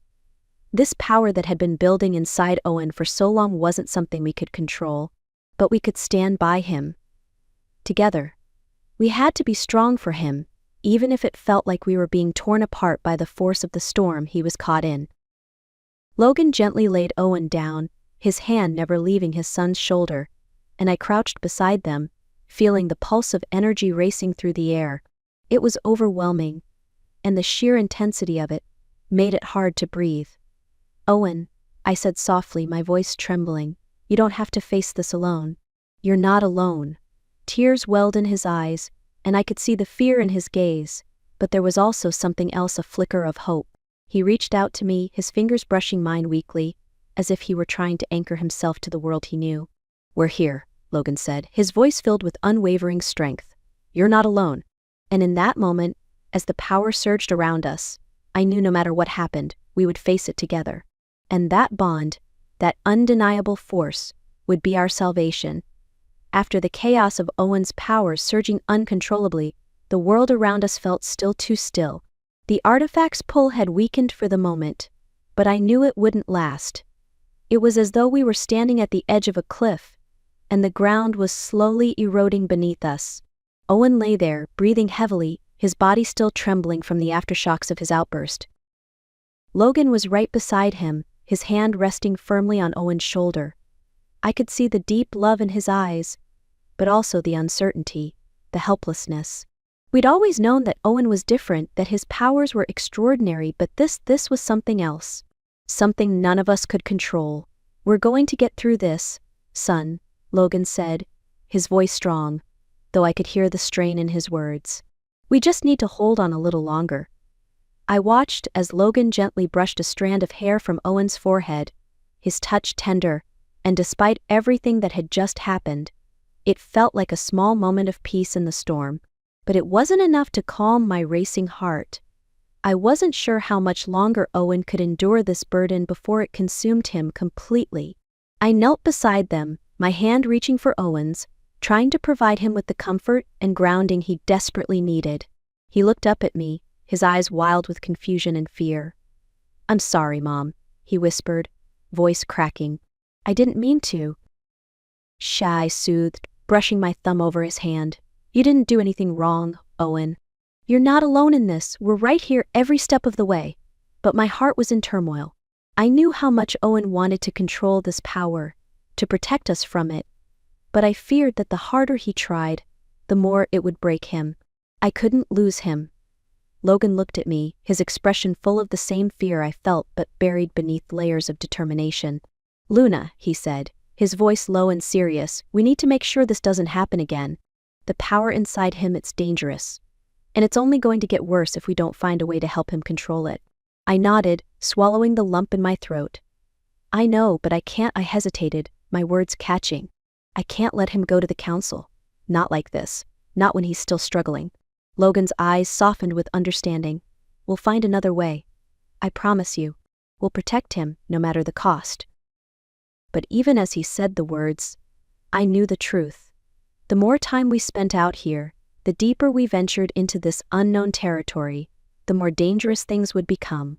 The artifact was calling to him, pulling him in a way neither of us could understand. And it was only a matter of time before we had to make decisions none of us were prepared for. Owen shifted slightly, his breathing still shallow but steadier now. He looked up at Logan, his eyes searching, as if trying to find some semblance of the father he'd been separated from for so long. "I want to make it stop," Owen said quietly, his voice barely above a whisper. "I don't want to hurt anyone, "But I can't, you're not a weapon, Owen," Logan interrupted, his tone firm but full of reassurance. "You're our son, and no matter how hard this is, we'll get through it together."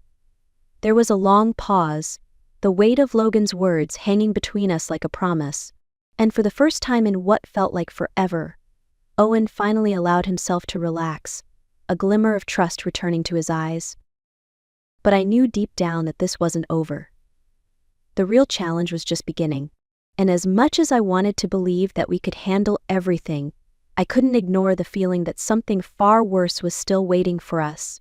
Chapter 7. Luna's Perspective. The stillness in the air had changed. It wasn't the usual tranquility of the woods we had come to know, the heavy silence that comforted me when Logan and Owen were near. No, this was different. This was the kind of silence that carried tension, like the world was holding its breath before something terrible happened. I felt it in my bones, the ominous feeling of something lurking just out of sight. The wind had picked up, the branches above us rustling, but I didn't hear the normal sounds of the forest, no birds chirping, no animals moving in the underbrush. It was almost as if the earth itself was warning us. "Owen," I whispered, my voice barely a murmur, but I knew he could hear me. We had been walking for hours, deeper into the heart of this cursed land, searching for the artifact. His vision had been clearer, the path revealed by his strange, unexplainable visions. But now, with the tension mounting, I couldn't help but wonder if we were walking straight into a trap. Logan's hand brushed mine as he walked beside me, his touch firm, grounding me. His presence, always a pillar of strength, somehow comforted me even as the air thickened around us. He was tense, his eyes darting between the trees, but he didn't show it. "We'll be fine," he said softly, more to reassure himself than me. But I knew Logan. I knew he was preparing for something. We both were. The sky above had begun to darken, the once clear daylight fading into shadows, and with it, the oppressive silence grew louder. I instinctively reached for Logan's hand, feeling the pulse of his fingers against mine. We were one step away from facing something we'd been running from for so long. And then, it happened. A sound ripped through the stillness like a low growl, barely audible at first. It was impossible to pinpoint its source, but it was enough to set my heart racing.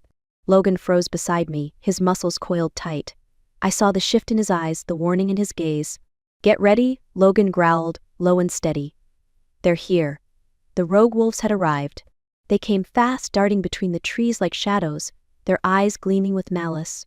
There were too many of them, at least a dozen surrounding us, their movements synchronized in perfect, deadly precision. I could smell the scent of their fur, rank and feral, the stench of hunger and violence hanging in the air. I felt Logan's presence shift next to me. His body was tense with anger, but I could see the protective edge in his eyes. He was ready. He would never let anything happen to us. "We won't let them take him," I whispered, mostly to myself, but I knew Logan heard me. My voice was steady despite the pounding in my chest. He didn't answer, but his grip on my hand tightened. In that moment, it wasn't just a promise, it was an unspoken vow. And then, without warning, the rogues lunged. I didn't hesitate. I couldn't. My instincts took over, and I shifted in an instant, the powerful rush of energy flooding through my body as I transformed. The world around me became sharper, clearer, my senses heightened, and I was ready to fight, to protect. Beside me, Logan was already in his full form, a massive, fierce wolf, his eyes burning with protective rage. The air crackled with his power as he charged at the first rogue that dared come too close. I moved with him, our bodies a blur of motion, working in perfect sync. The rogues didn't stand a chance. We tore through them, our bodies a deadly blur of teeth, claws, and fury. The pack was on the attack, their strength unmatched, their unity solidified by the unspoken bond between Logan and me. But it wasn't just the rogues we were fighting anymore. I could feel it, the pull of something greater, something more dangerous, lurking just beneath the surface. Owen's power. The artifact. And we were running out of time. The chaos of battle unfolded around me, but in the midst of it all, there was a sense of unity, a fierce, unspoken bond between Logan and me, more palpable than ever before. The rogues lunged, their movements swift and vicious, but Logan and I were a perfect match. We were unstoppable. I could feel his presence like a second heartbeat, our bodies moving together in a seamless, deadly dance. The air was thick with the sounds of claws against flesh, growls of fury, and the smell of blood. But through it all, I only had eyes for Logan. His strength, his power, it pulled me forward, pushed me to fight harder, to stand by him no matter what. Logan's golden eyes locked onto mine for a split second, a flicker of something unspoken passing between us. It wasn't just our fated bond that made us such a formidable team, it was our history, the years we'd spent together, the battles we'd fought side by side. His confidence bled into me, settling the rising panic in my chest. We'd face this together. "Stay close," Logan growled, his voice a low command, and yet there was something tender in it. I gave him a small, teasing grin, my lips curling up, despite the danger. "Wouldn't dream of going anywhere else," I replied, a hint of playful defiance in my tone. Our claws slashed through the air, our wolves synchronizing with the others. But every move felt like it was made for each other. I knew exactly when to shift my weight, when to make a lethal swipe, and Logan always seemed to be right there beside me, guarding my back, anticipating my every move. With each rogue we brought down, my heart raced faster, not from the danger, but from the way our energy blended, the way we were more than just a pair of alphas fighting side by side. We were one. A rogue lunged at me from the side, its claws aimed straight for my throat. But before I could even react, Logan was there, his massive form coming between us. He struck with a force that sent the rogue flying back, his teeth bared in a deadly snarl. I couldn't help the small, appreciative smile that crept onto my face. "Nice save," I muttered under my breath, just loud enough for him to hear. Logan glanced over his shoulder at me, his eyes flashing with something heated, something more than just the fire of battle.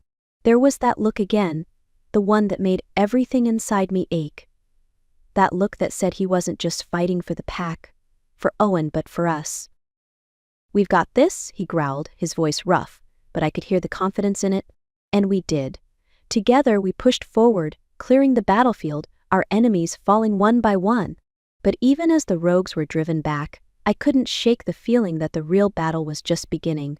The artifact was still out there, and the rogues weren't done yet. Neither was the council.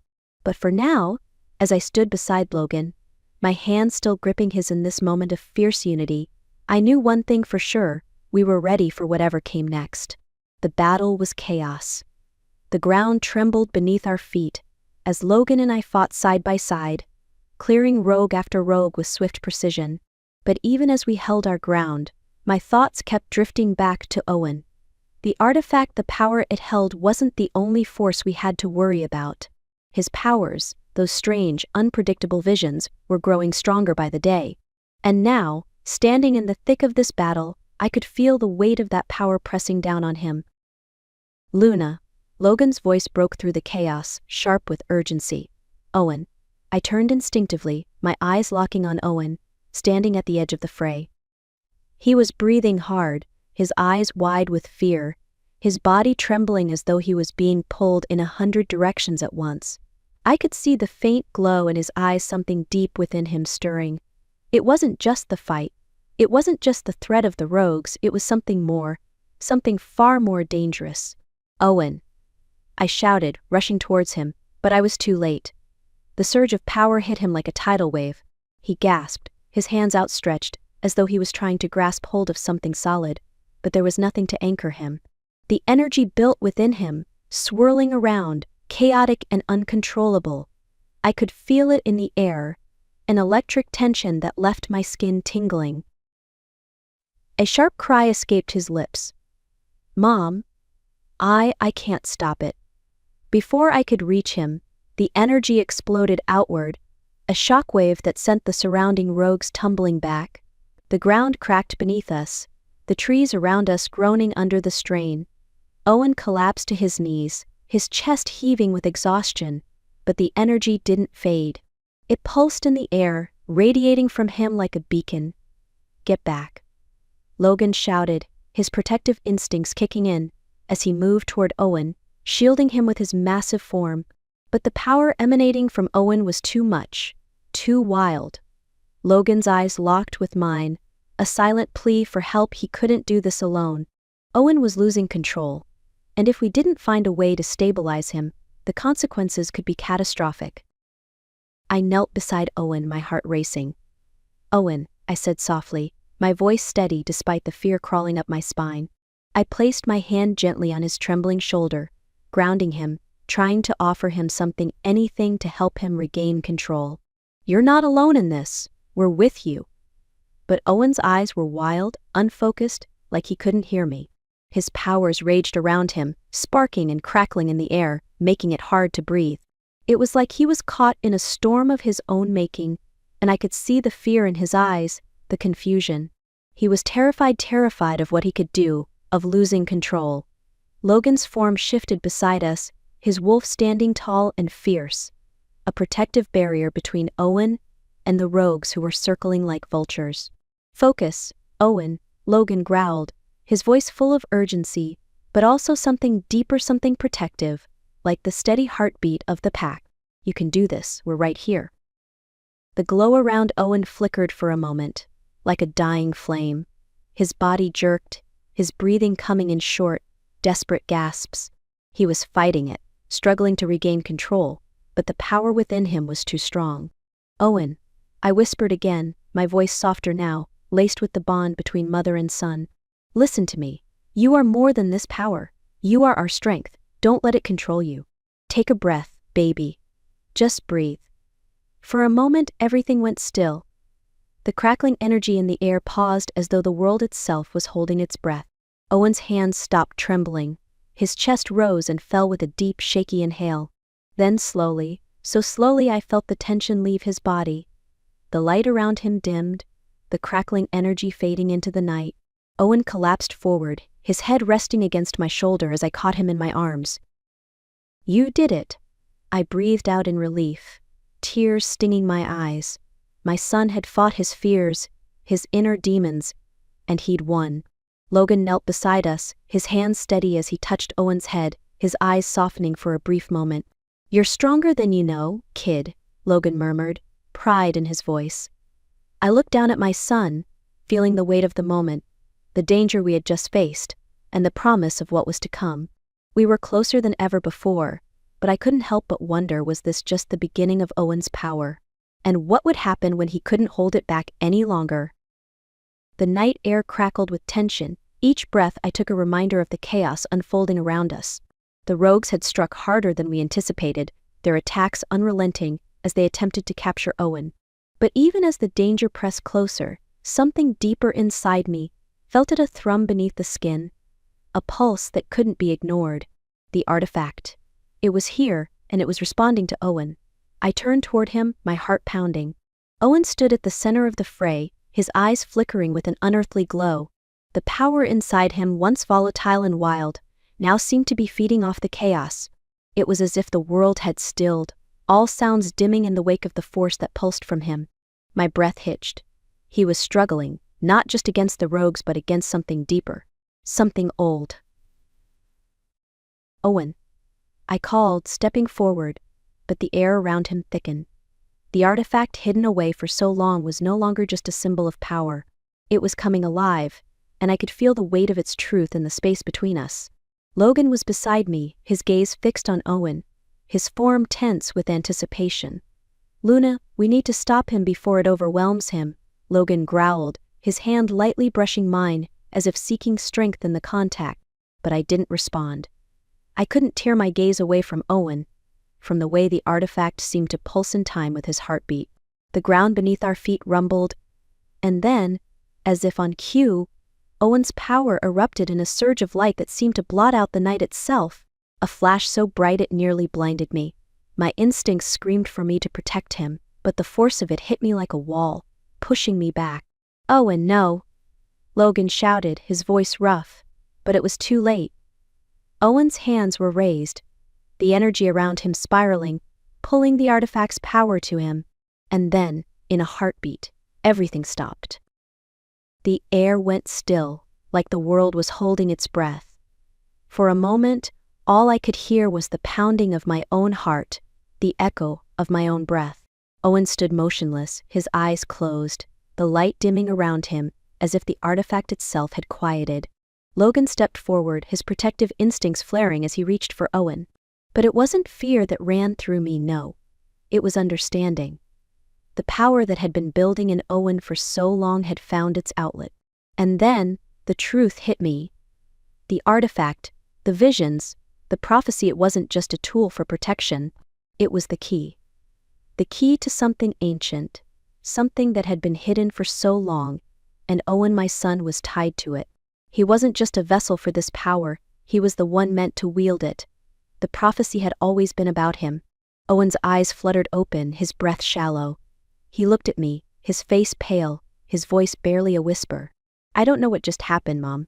I rushed to him, pulling him into my arms, feeling his heartbeat steady beneath my touch. "You're okay," I whispered, pressing my cheek to his. "You're okay." But the weight of the moment settled on me, heavy and undeniable. The rogues weren't just after Owen, they were after something far greater than any of us could have imagined.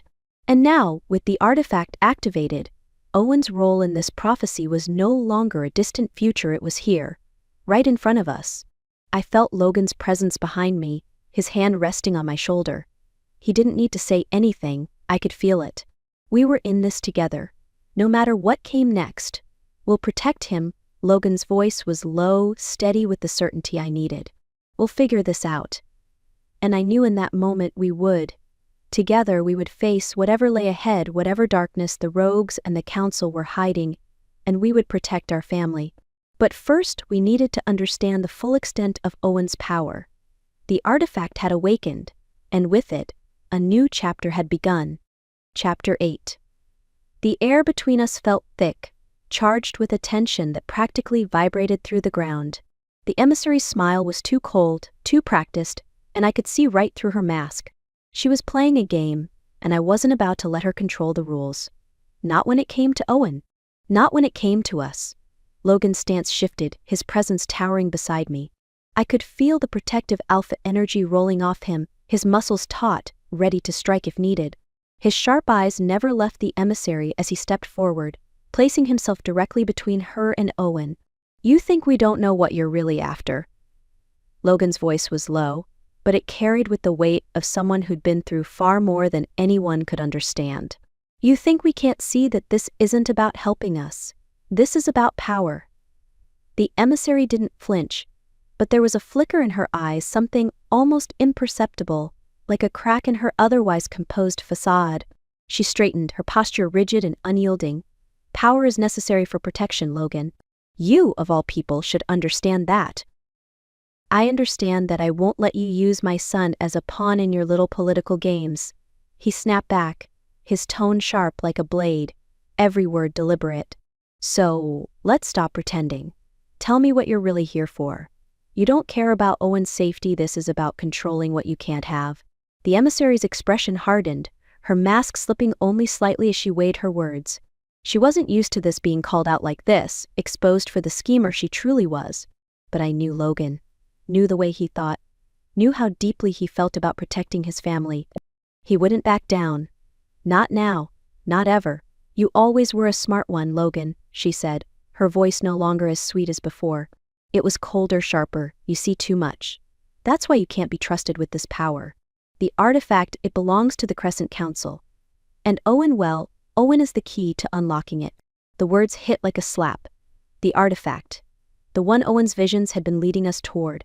That was what they'd been after all along. Not just Owen, but the power he carried, tied to the artifact's hidden strength. I could feel the coldness creeping down my spine as the reality of the situation sank in. "You won't lay a hand on him?" Logan growled, his voice low but brimming with authority. The emissary's eyes gleamed as she stepped closer, her voice dipping into something darker. "I'm afraid you have no choice, Logan. We've already waited too long. You've been hiding the truth from everyone, pretending like you're the ones in control. But the council will have what's ours. And if that means making an example of you, then so be it." My heart clenched, but I refused to show it. I turned to Logan, my hand finding his, my fingers curling tightly around his. "We don't trust you," I said, my voice steady even as a storm raged inside me. "We will never surrender Owen. Not to you, not to anyone." The emissary's smile didn't return, but she wasn't done yet. We'll see about that, Luna.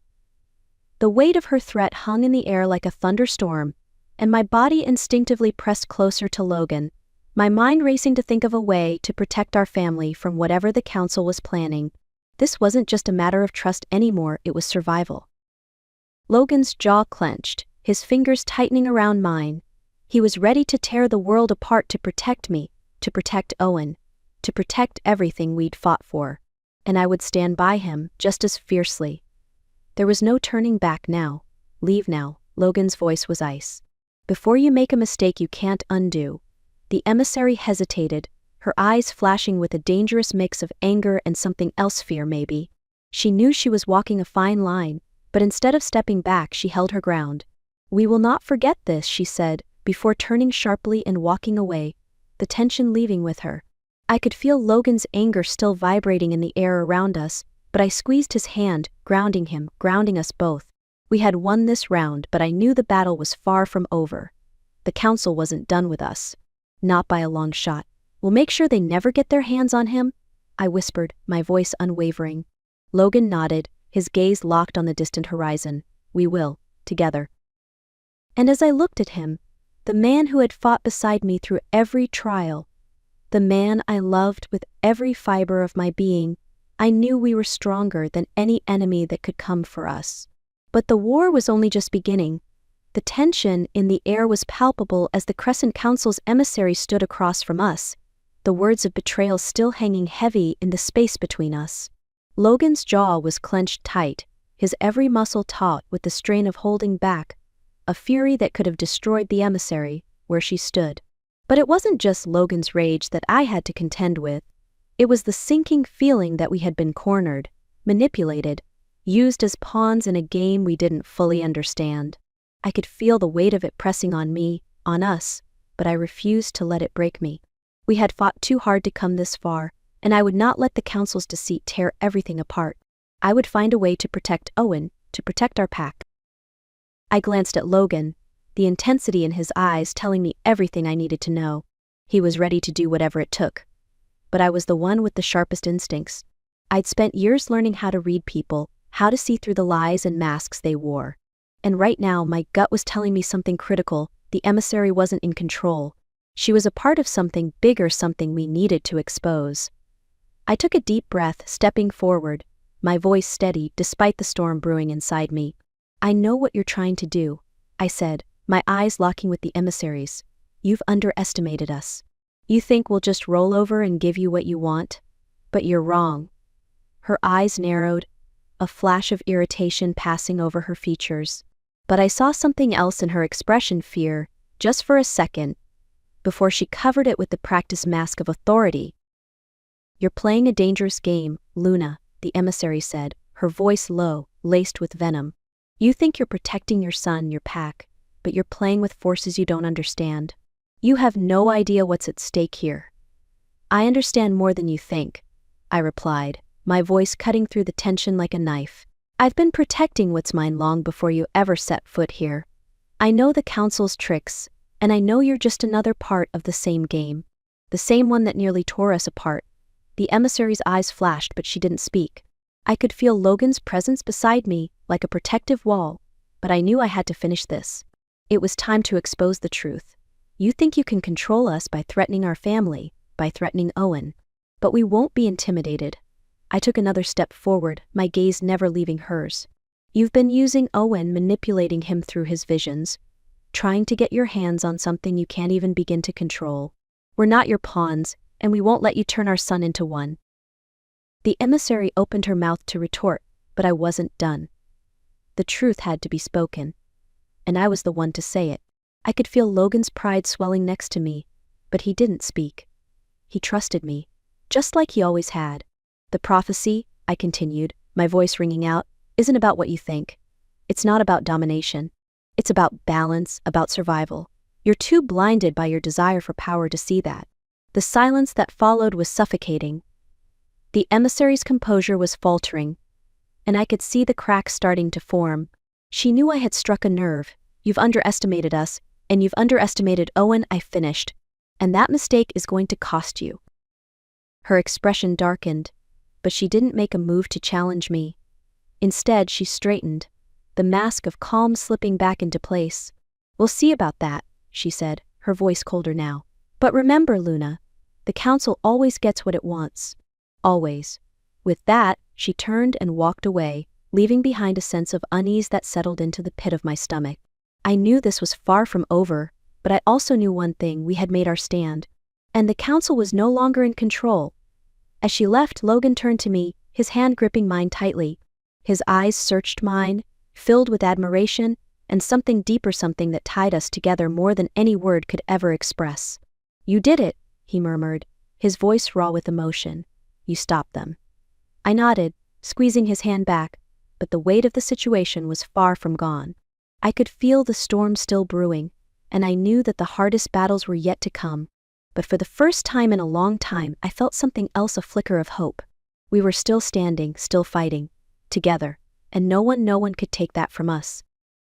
The shadows of the trees stretched long under the evening sky, the air thick with tension as the weight of the battle hung over us. Despite the emissary's departure, the atmosphere felt far from settled. I could sense the lingering unease from every pack member, the same uncertainty that had gripped me ever since the council's arrival. But as I stood with Logan by my side, looking out over the pack's gathered ranks, a flicker of something powerful and unshakable filled me. Our pack wasn't broken, and it wouldn't be. I squeezed Logan's hand, feeling the heat of his grip seep into me, grounding me. His eyes met mine, full of admiration and something more. He wasn't just the alpha anymore. He was my partner, my protector, the man who made me feel invincible when everything around us threatened to collapse. And as much as the weight of leadership pressed on both of us, I knew we were in this together. Logan stepped forward, the subtle shift of his posture demanding the attention of every wolf present. I moved beside him, instinctively aligning myself with him, our connection as undeniable as the bond that had once drawn us together. "We fought for this pack," Logan's voice rang out, steady and commanding, carrying the weight of our shared history. "We fought for our future, and we're not going to let anyone tear that apart. Not the council, not the rogues, and certainly not anyone who thinks they can manipulate us into submission." His words echoed, the air alive with the murmurs of the pack. Their eyes were on us, on him, on me, and I could feel their loyalty, their trust settling like a solid foundation beneath our feet. I stepped forward as well, my voice carrying with equal certainty, "We are stronger than any threat that comes our way. We stand as one, united by our love for this pack, for each other, and for the future we've built." The pack's collective breath seemed to hold as the silence stretched, thick with anticipation. Then, one by one, wolves began to step forward, their postures strong, their eyes full of conviction. First came Sophia, then others, until the entire pack was gathered around us, their loyalty palpable in the charged air. "We stand with you, Luna," Logan, Sophia said, her voice steady and unwavering. "Together." The words rippled through the rest of the pack like wildfire, and I felt it, the unity, the strength, the raw power of all of us standing together as one. I met Logan's gaze again, and for the first time in weeks, the weight of everything lifted slightly. We weren't just parents or leaders or protectors, we were a team, a family. And there was nothing that could tear that apart. Logan's lips curved into a slight smile, pride shining in his eyes. "Then we fight together. And we'll win." The moment stretched between us, filled with promises of defiance and resilience. And as I stood there, surrounded by our pack, I knew with absolute certainty that nothing, not even the council's manipulation, could break the bond we had individually or as a family. Owen, standing nearby, his eyes wide and filled with something like awe, looked between Logan and me. He had seen the strength of the pack today, witnessed the power of unity, and for the first time, I could see the quiet resolve in him. Whatever the future held, whatever the council tried to throw at us, we would face it together. The rogues and the council had underestimated us, and they would soon learn exactly how far our loyalty to each other and our pack stretched. Logan's hand tightened on mine, pulling me slightly closer, his breath warm against my ear. "We'll keep them safe. Always," he murmured. I nodded, my heart swelling. "Always." And with that promise, we stood together, united in purpose, ready for whatever came next. The council's betrayal had only made us stronger, and together, nothing could break us. Chapter 9. The battle raged around us, the chaos of snapping jaws and growling wolves filling the air. My heart thundered in my chest, each beat matching the fierce rhythm of the war that surrounded us. Logan and I stood shoulder to shoulder, fighting with everything we had. Our pack's future depended on it. But it was Owen who had become the heart of this battle. I had never seen him like this before. The young boy I once held in my arms, the innocent child who had shown flashes of greatness, now stood tall on the cusp of becoming something even greater. His small frame, usually frail and unsure, was now sturdy with the weight of the artifact that pulsed in his hands. His eyes glowed with an intensity I hadn't thought possible. As he held the artifact aloft, a flash of light shot out from it, illuminating the battleground with a blinding brilliance. I couldn't see anything for a moment, but the vibrations in the ground spoke of something far more powerful than anything we'd encountered. I caught Logan's eye, and we both shared the same silent thought. Owen was ready. Owen, no. Logan's voice rang out, but his concern was swallowed by the roar of the power emanating from the artifact. It was as if Owen was no longer just the boy we had protected for so long. Something had shifted. Something was awakening inside of him that was beyond our understanding. His power wasn't just growing, it was exploding. I could see it now. The intensity in his face, the raw emotion that rippled through him like a storm. He wasn't just standing there, he was channeling the artifact's energy, using it to protect the pack. The air around him trembled as the artifact's glow grew stronger, and the rogues around us hesitated, some of them falling back, eyes wide with fear. Owen, I breathed, my voice barely a whisper. My heart clenched as I watched him. My son, our son, was stepping into his destiny. This was the moment. But then I saw it, the fear. His body shuddered, his grip faltering for just a second as the artifact's energy became too much to contain. His legs wobbled beneath him, and his face twisted in confusion and pain. Owen, focus. Logan shouted, his voice filled with both command and desperation. For a heartbeat, it felt like the world stopped. I was afraid that Owen would collapse under the weight of something he was still too young to understand, too fragile to control. But then, I saw something in his eyes, something strong, something fierce. Dad, Mom. His voice trembled as he spoke our names, his words barely audible over the din of battle. I moved toward him, my heart aching for the boy who had always been so full of wonder, the boy who had looked to me for answers, for protection. He was no longer that child. He was stepping into something far more dangerous, more powerful, but also undeniably more amazing. You're not alone, Owen, I said, my voice calm yet filled with determination. We're with you. Always. For a moment nothing changed. But then, his grip on the artifact steadied. The pulse of energy grew more focused, a singular beam of light shooting into the sky. It was as though the heavens themselves were acknowledging the power that had been unlocked within him. And just like that, the tide of battle began to turn. The rogues faltered. They couldn't withstand what Owen had unleashed. I held my breath as I watched Owen step further into his power, realizing that he wasn't just the son of an Alpha and an Omega. He was the key to something far greater, a force that could change the course of the battle, a force that could change the course of their entire world. Stay with me, Owen, I whispered, more to myself than to him. The realization of his power hit me like a thunderbolt, and my heart swelled with pride and fear in equal measure. But for now, all that mattered was that he was in control. And we together were winning this fight. The battle was chaos, flashes of movement, snarls and growls echoing through the trees. The air was thick with tension, the ground beneath us vibrating with the weight of the struggle. I could barely catch my breath, the scent of blood mixing with the electric crackle of magic that surged through Owen. The fight was nearing its peak, but I knew we weren't done yet. I had no time to spare, no time to think about anything other than Logan by my side. His presence was steadying, like the foundation beneath my feet, like the pulse of the pack's heartbeat itself. Every movement we made together, each step in sync, was proof that we were one fated bound.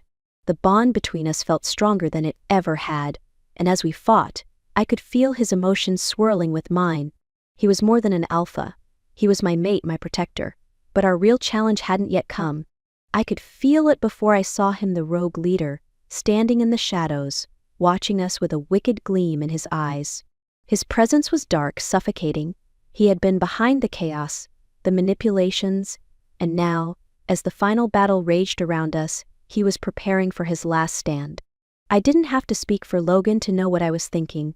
His jaw clenched, and his eyes met mine for the briefest of moments, just long enough for me to see the resolve there. He was ready. We were ready. And for the first time in so long, I felt the weight of everything we had built. This wasn't just about protecting Owen. This was about protecting the life we had fought so hard for, protecting our future together. "Stay close," Logan's voice was low, commanding, but there was a softness to it, a whisper of tenderness that only I could hear, a promise. I nodded, feeling the heat of his presence beside me as we moved together, stepping into the clearing where the rogue leader awaited. His smirk was the last thing I saw before everything else blurred. "Did you really think you could defeat me?" The rogue's voice cut through the tension like a knife, a chill running down my spine. His eyes glinted with malicious amusement. "This is the end of your little pack, Luna, and the beginning of something much greater." The words hit me like a blow, but they didn't shake me, because beside me was Logan, and with him I was unstoppable. "I'm not afraid of you," I said, my voice steady, "and neither is Logan." The rogue leader laughed, a cruel sound that made my blood run cold. He raised a hand, and the ground trembled beneath us. The dark magic he controlled raged like a living thing, but I wasn't backing down. Logan's presence beside me, his steady hand on mine, grounded me, and I knew we had the strength to face this. The rogue leader's eyes flickered to the sky, and I saw the flicker of a shadow in his expression. His smirk faltered, but only for a second. He didn't understand us. He didn't understand the bond that we shared, the bond that gave us more power than he could ever imagine. "Luna," Logan whispered, barely audible, but enough to send a thrill through my veins. We take him together. His fingers intertwined with mine, a surge of energy flowing between us, and in that moment I knew the rogue leader was already defeated, because Logan and I were stronger together than any force could ever be.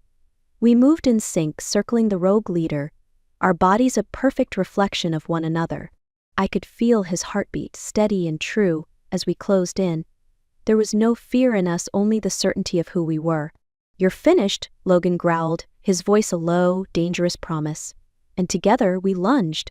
The rogue leader's eyes widened in shock as we attacked as one. Every inch of us was connected, not just in spirit but in power, as though our very souls intertwined. The final battle had begun, but I knew, with Logan beside me, we were destined to win. The battlefield was chaotic.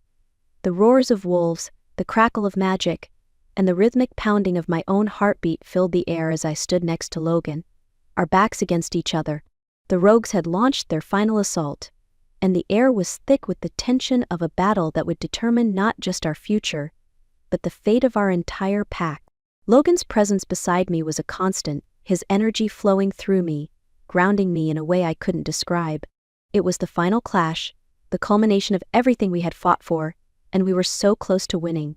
But I knew that without one final step, the artifact wouldn't be safe. It was more powerful than we could have imagined, its potential terrifying in the wrong hands. Owen had protected us, but there was something still lurking beneath the surface of his abilities, something wild and dangerous that had to be contained. And then, it happened. I watched, holding my breath, as Owen's eyes flashed bright, glowing like the stars themselves. He held the artifact firmly in his hands, his expression one of fierce determination. It was the moment of reckoning, the moment where everything we'd been working for came to a head. "Do it, Owen," Logan called, his voice strong, filled with the power of his alpha status. He stood tall, unwavering, his own hands clasped in a protective gesture.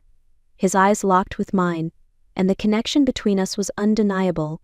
This was at the moment we had all been waiting for. The energy in the air shifted as Owen closed his eyes, the artifact humming with a deep, resonant power. A crackling sound followed, like the rumble of thunder, and the ground beneath our feet trembled. The artifact pulsed with light, and I felt it in my bones, a rush of energy that swept through the battlefield, weakening the rogue's hold. I glanced over at Logan, my heart racing, our eyes meeting. We didn't need words to know what came next. The artifact was sealed, and we had won. The rogues fell back, their strength no match for the combined power of our family and the artifact. With the council's betrayal now exposed, they were left vulnerable, weakened by the very force they had hoped to control. The pack stood together, united, ready to claim victory. But there was still one final thing to do: make sure the artifact was sealed away for good. Owen's hand remained on it, his expression focused but gentle. The power in the artifact slowly began to calm, the light fading to a soft glow, like the fading embers of a fire. It was done. The battle had been won, and the artifact was no longer a threat. I turned to Logan, a breathless laugh escaping me as I took a step toward him. "We did it," I whispered, my voice barely audible over the noise of the retreating rogues. I reached for his hand, feeling the pulse of his heart beat beneath my fingers, stronger than ever. Logan's eyes softened, and he pulled me into his arms, his lips capturing mine in a kiss that spoke of relief, love, and everything we had fought for. It was a kiss that sealed our victory, and the beginning of a new chapter for our family. Owen was safe. The pack was safe. And as I stood there wrapped in Logan's arms, I knew that whatever came next, we would face it together stronger than ever. The rogues had been defeated.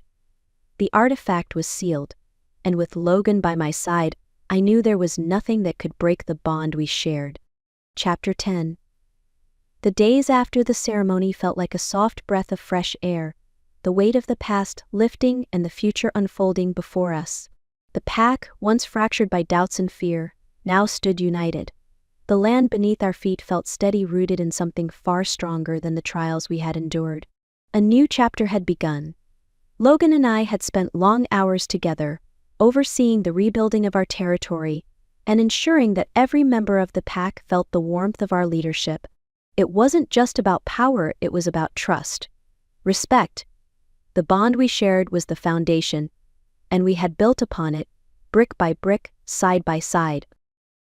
As I walked through the pack's territory, my gaze flicking to the various members, I couldn't help but feel a surge of pride.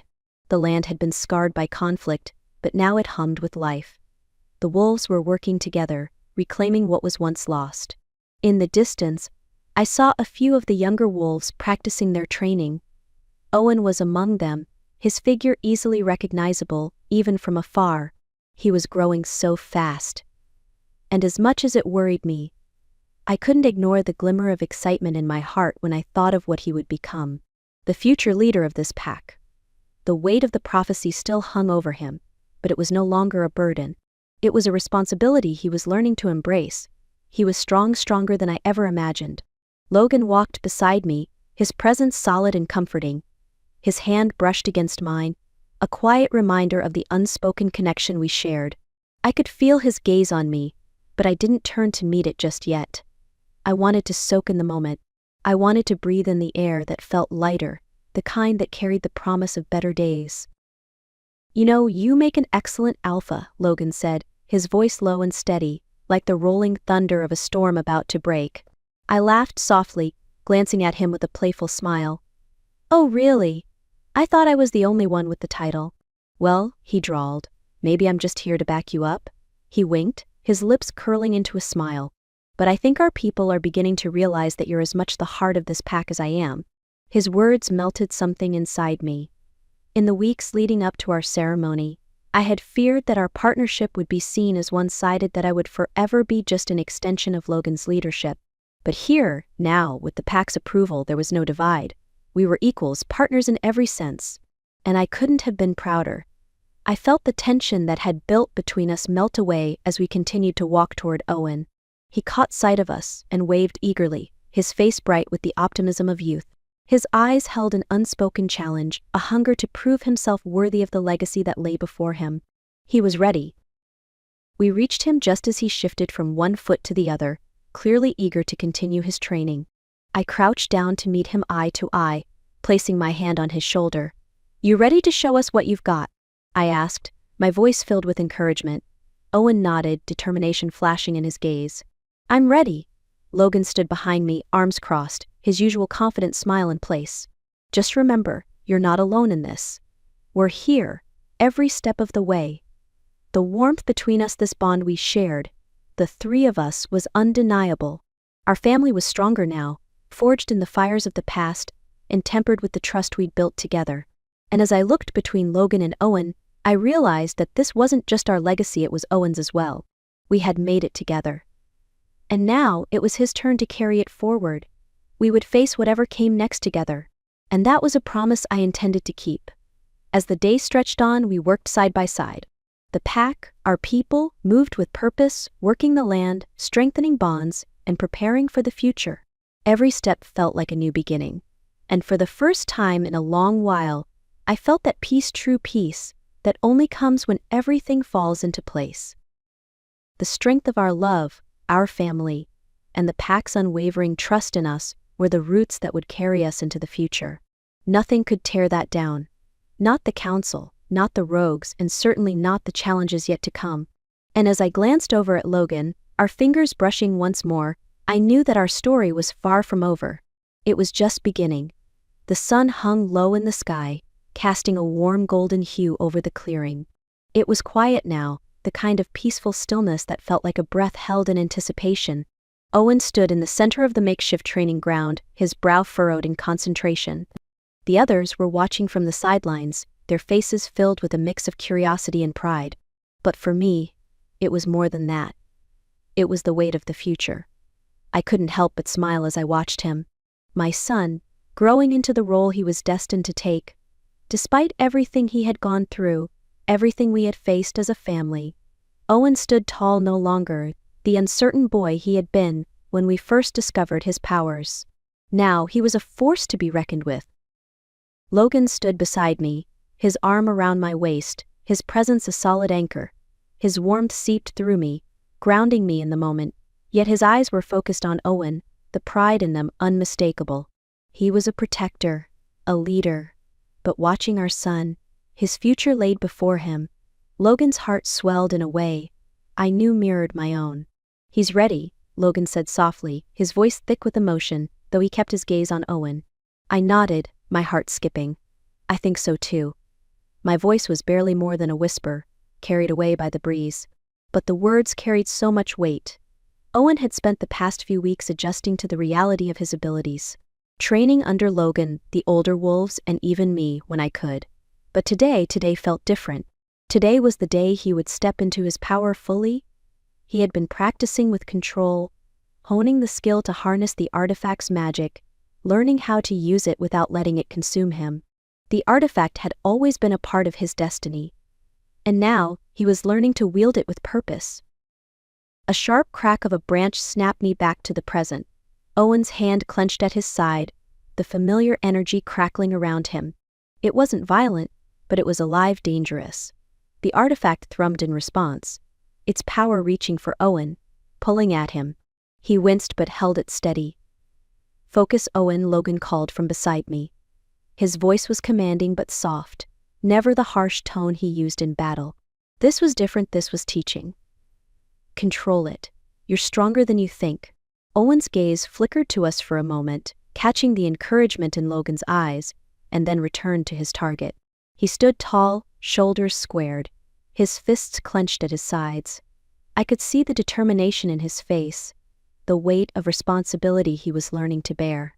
The energy surrounding him intensified, the air humming with it, thick and almost electric. My heart skipped again, a nervous fluttering deep in my chest. The artifact was reacting to him. It always did when he was close.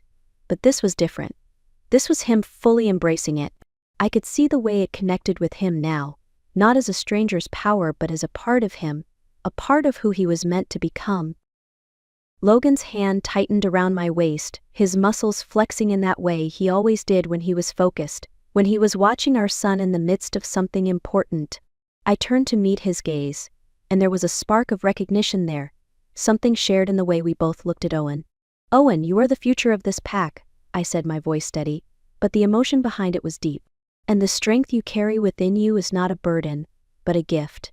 Owen's eyes flickered with doubt, but the words seemed to steady him. He took a deep breath and closed his eyes, drawing in a steadying inhale. The energy around him calmed for a brief moment, a moment of peace before he released it, the power flaring outward as he directed it with precision. The air around us hummed with magic, the artifact's power visibly reacting to his control.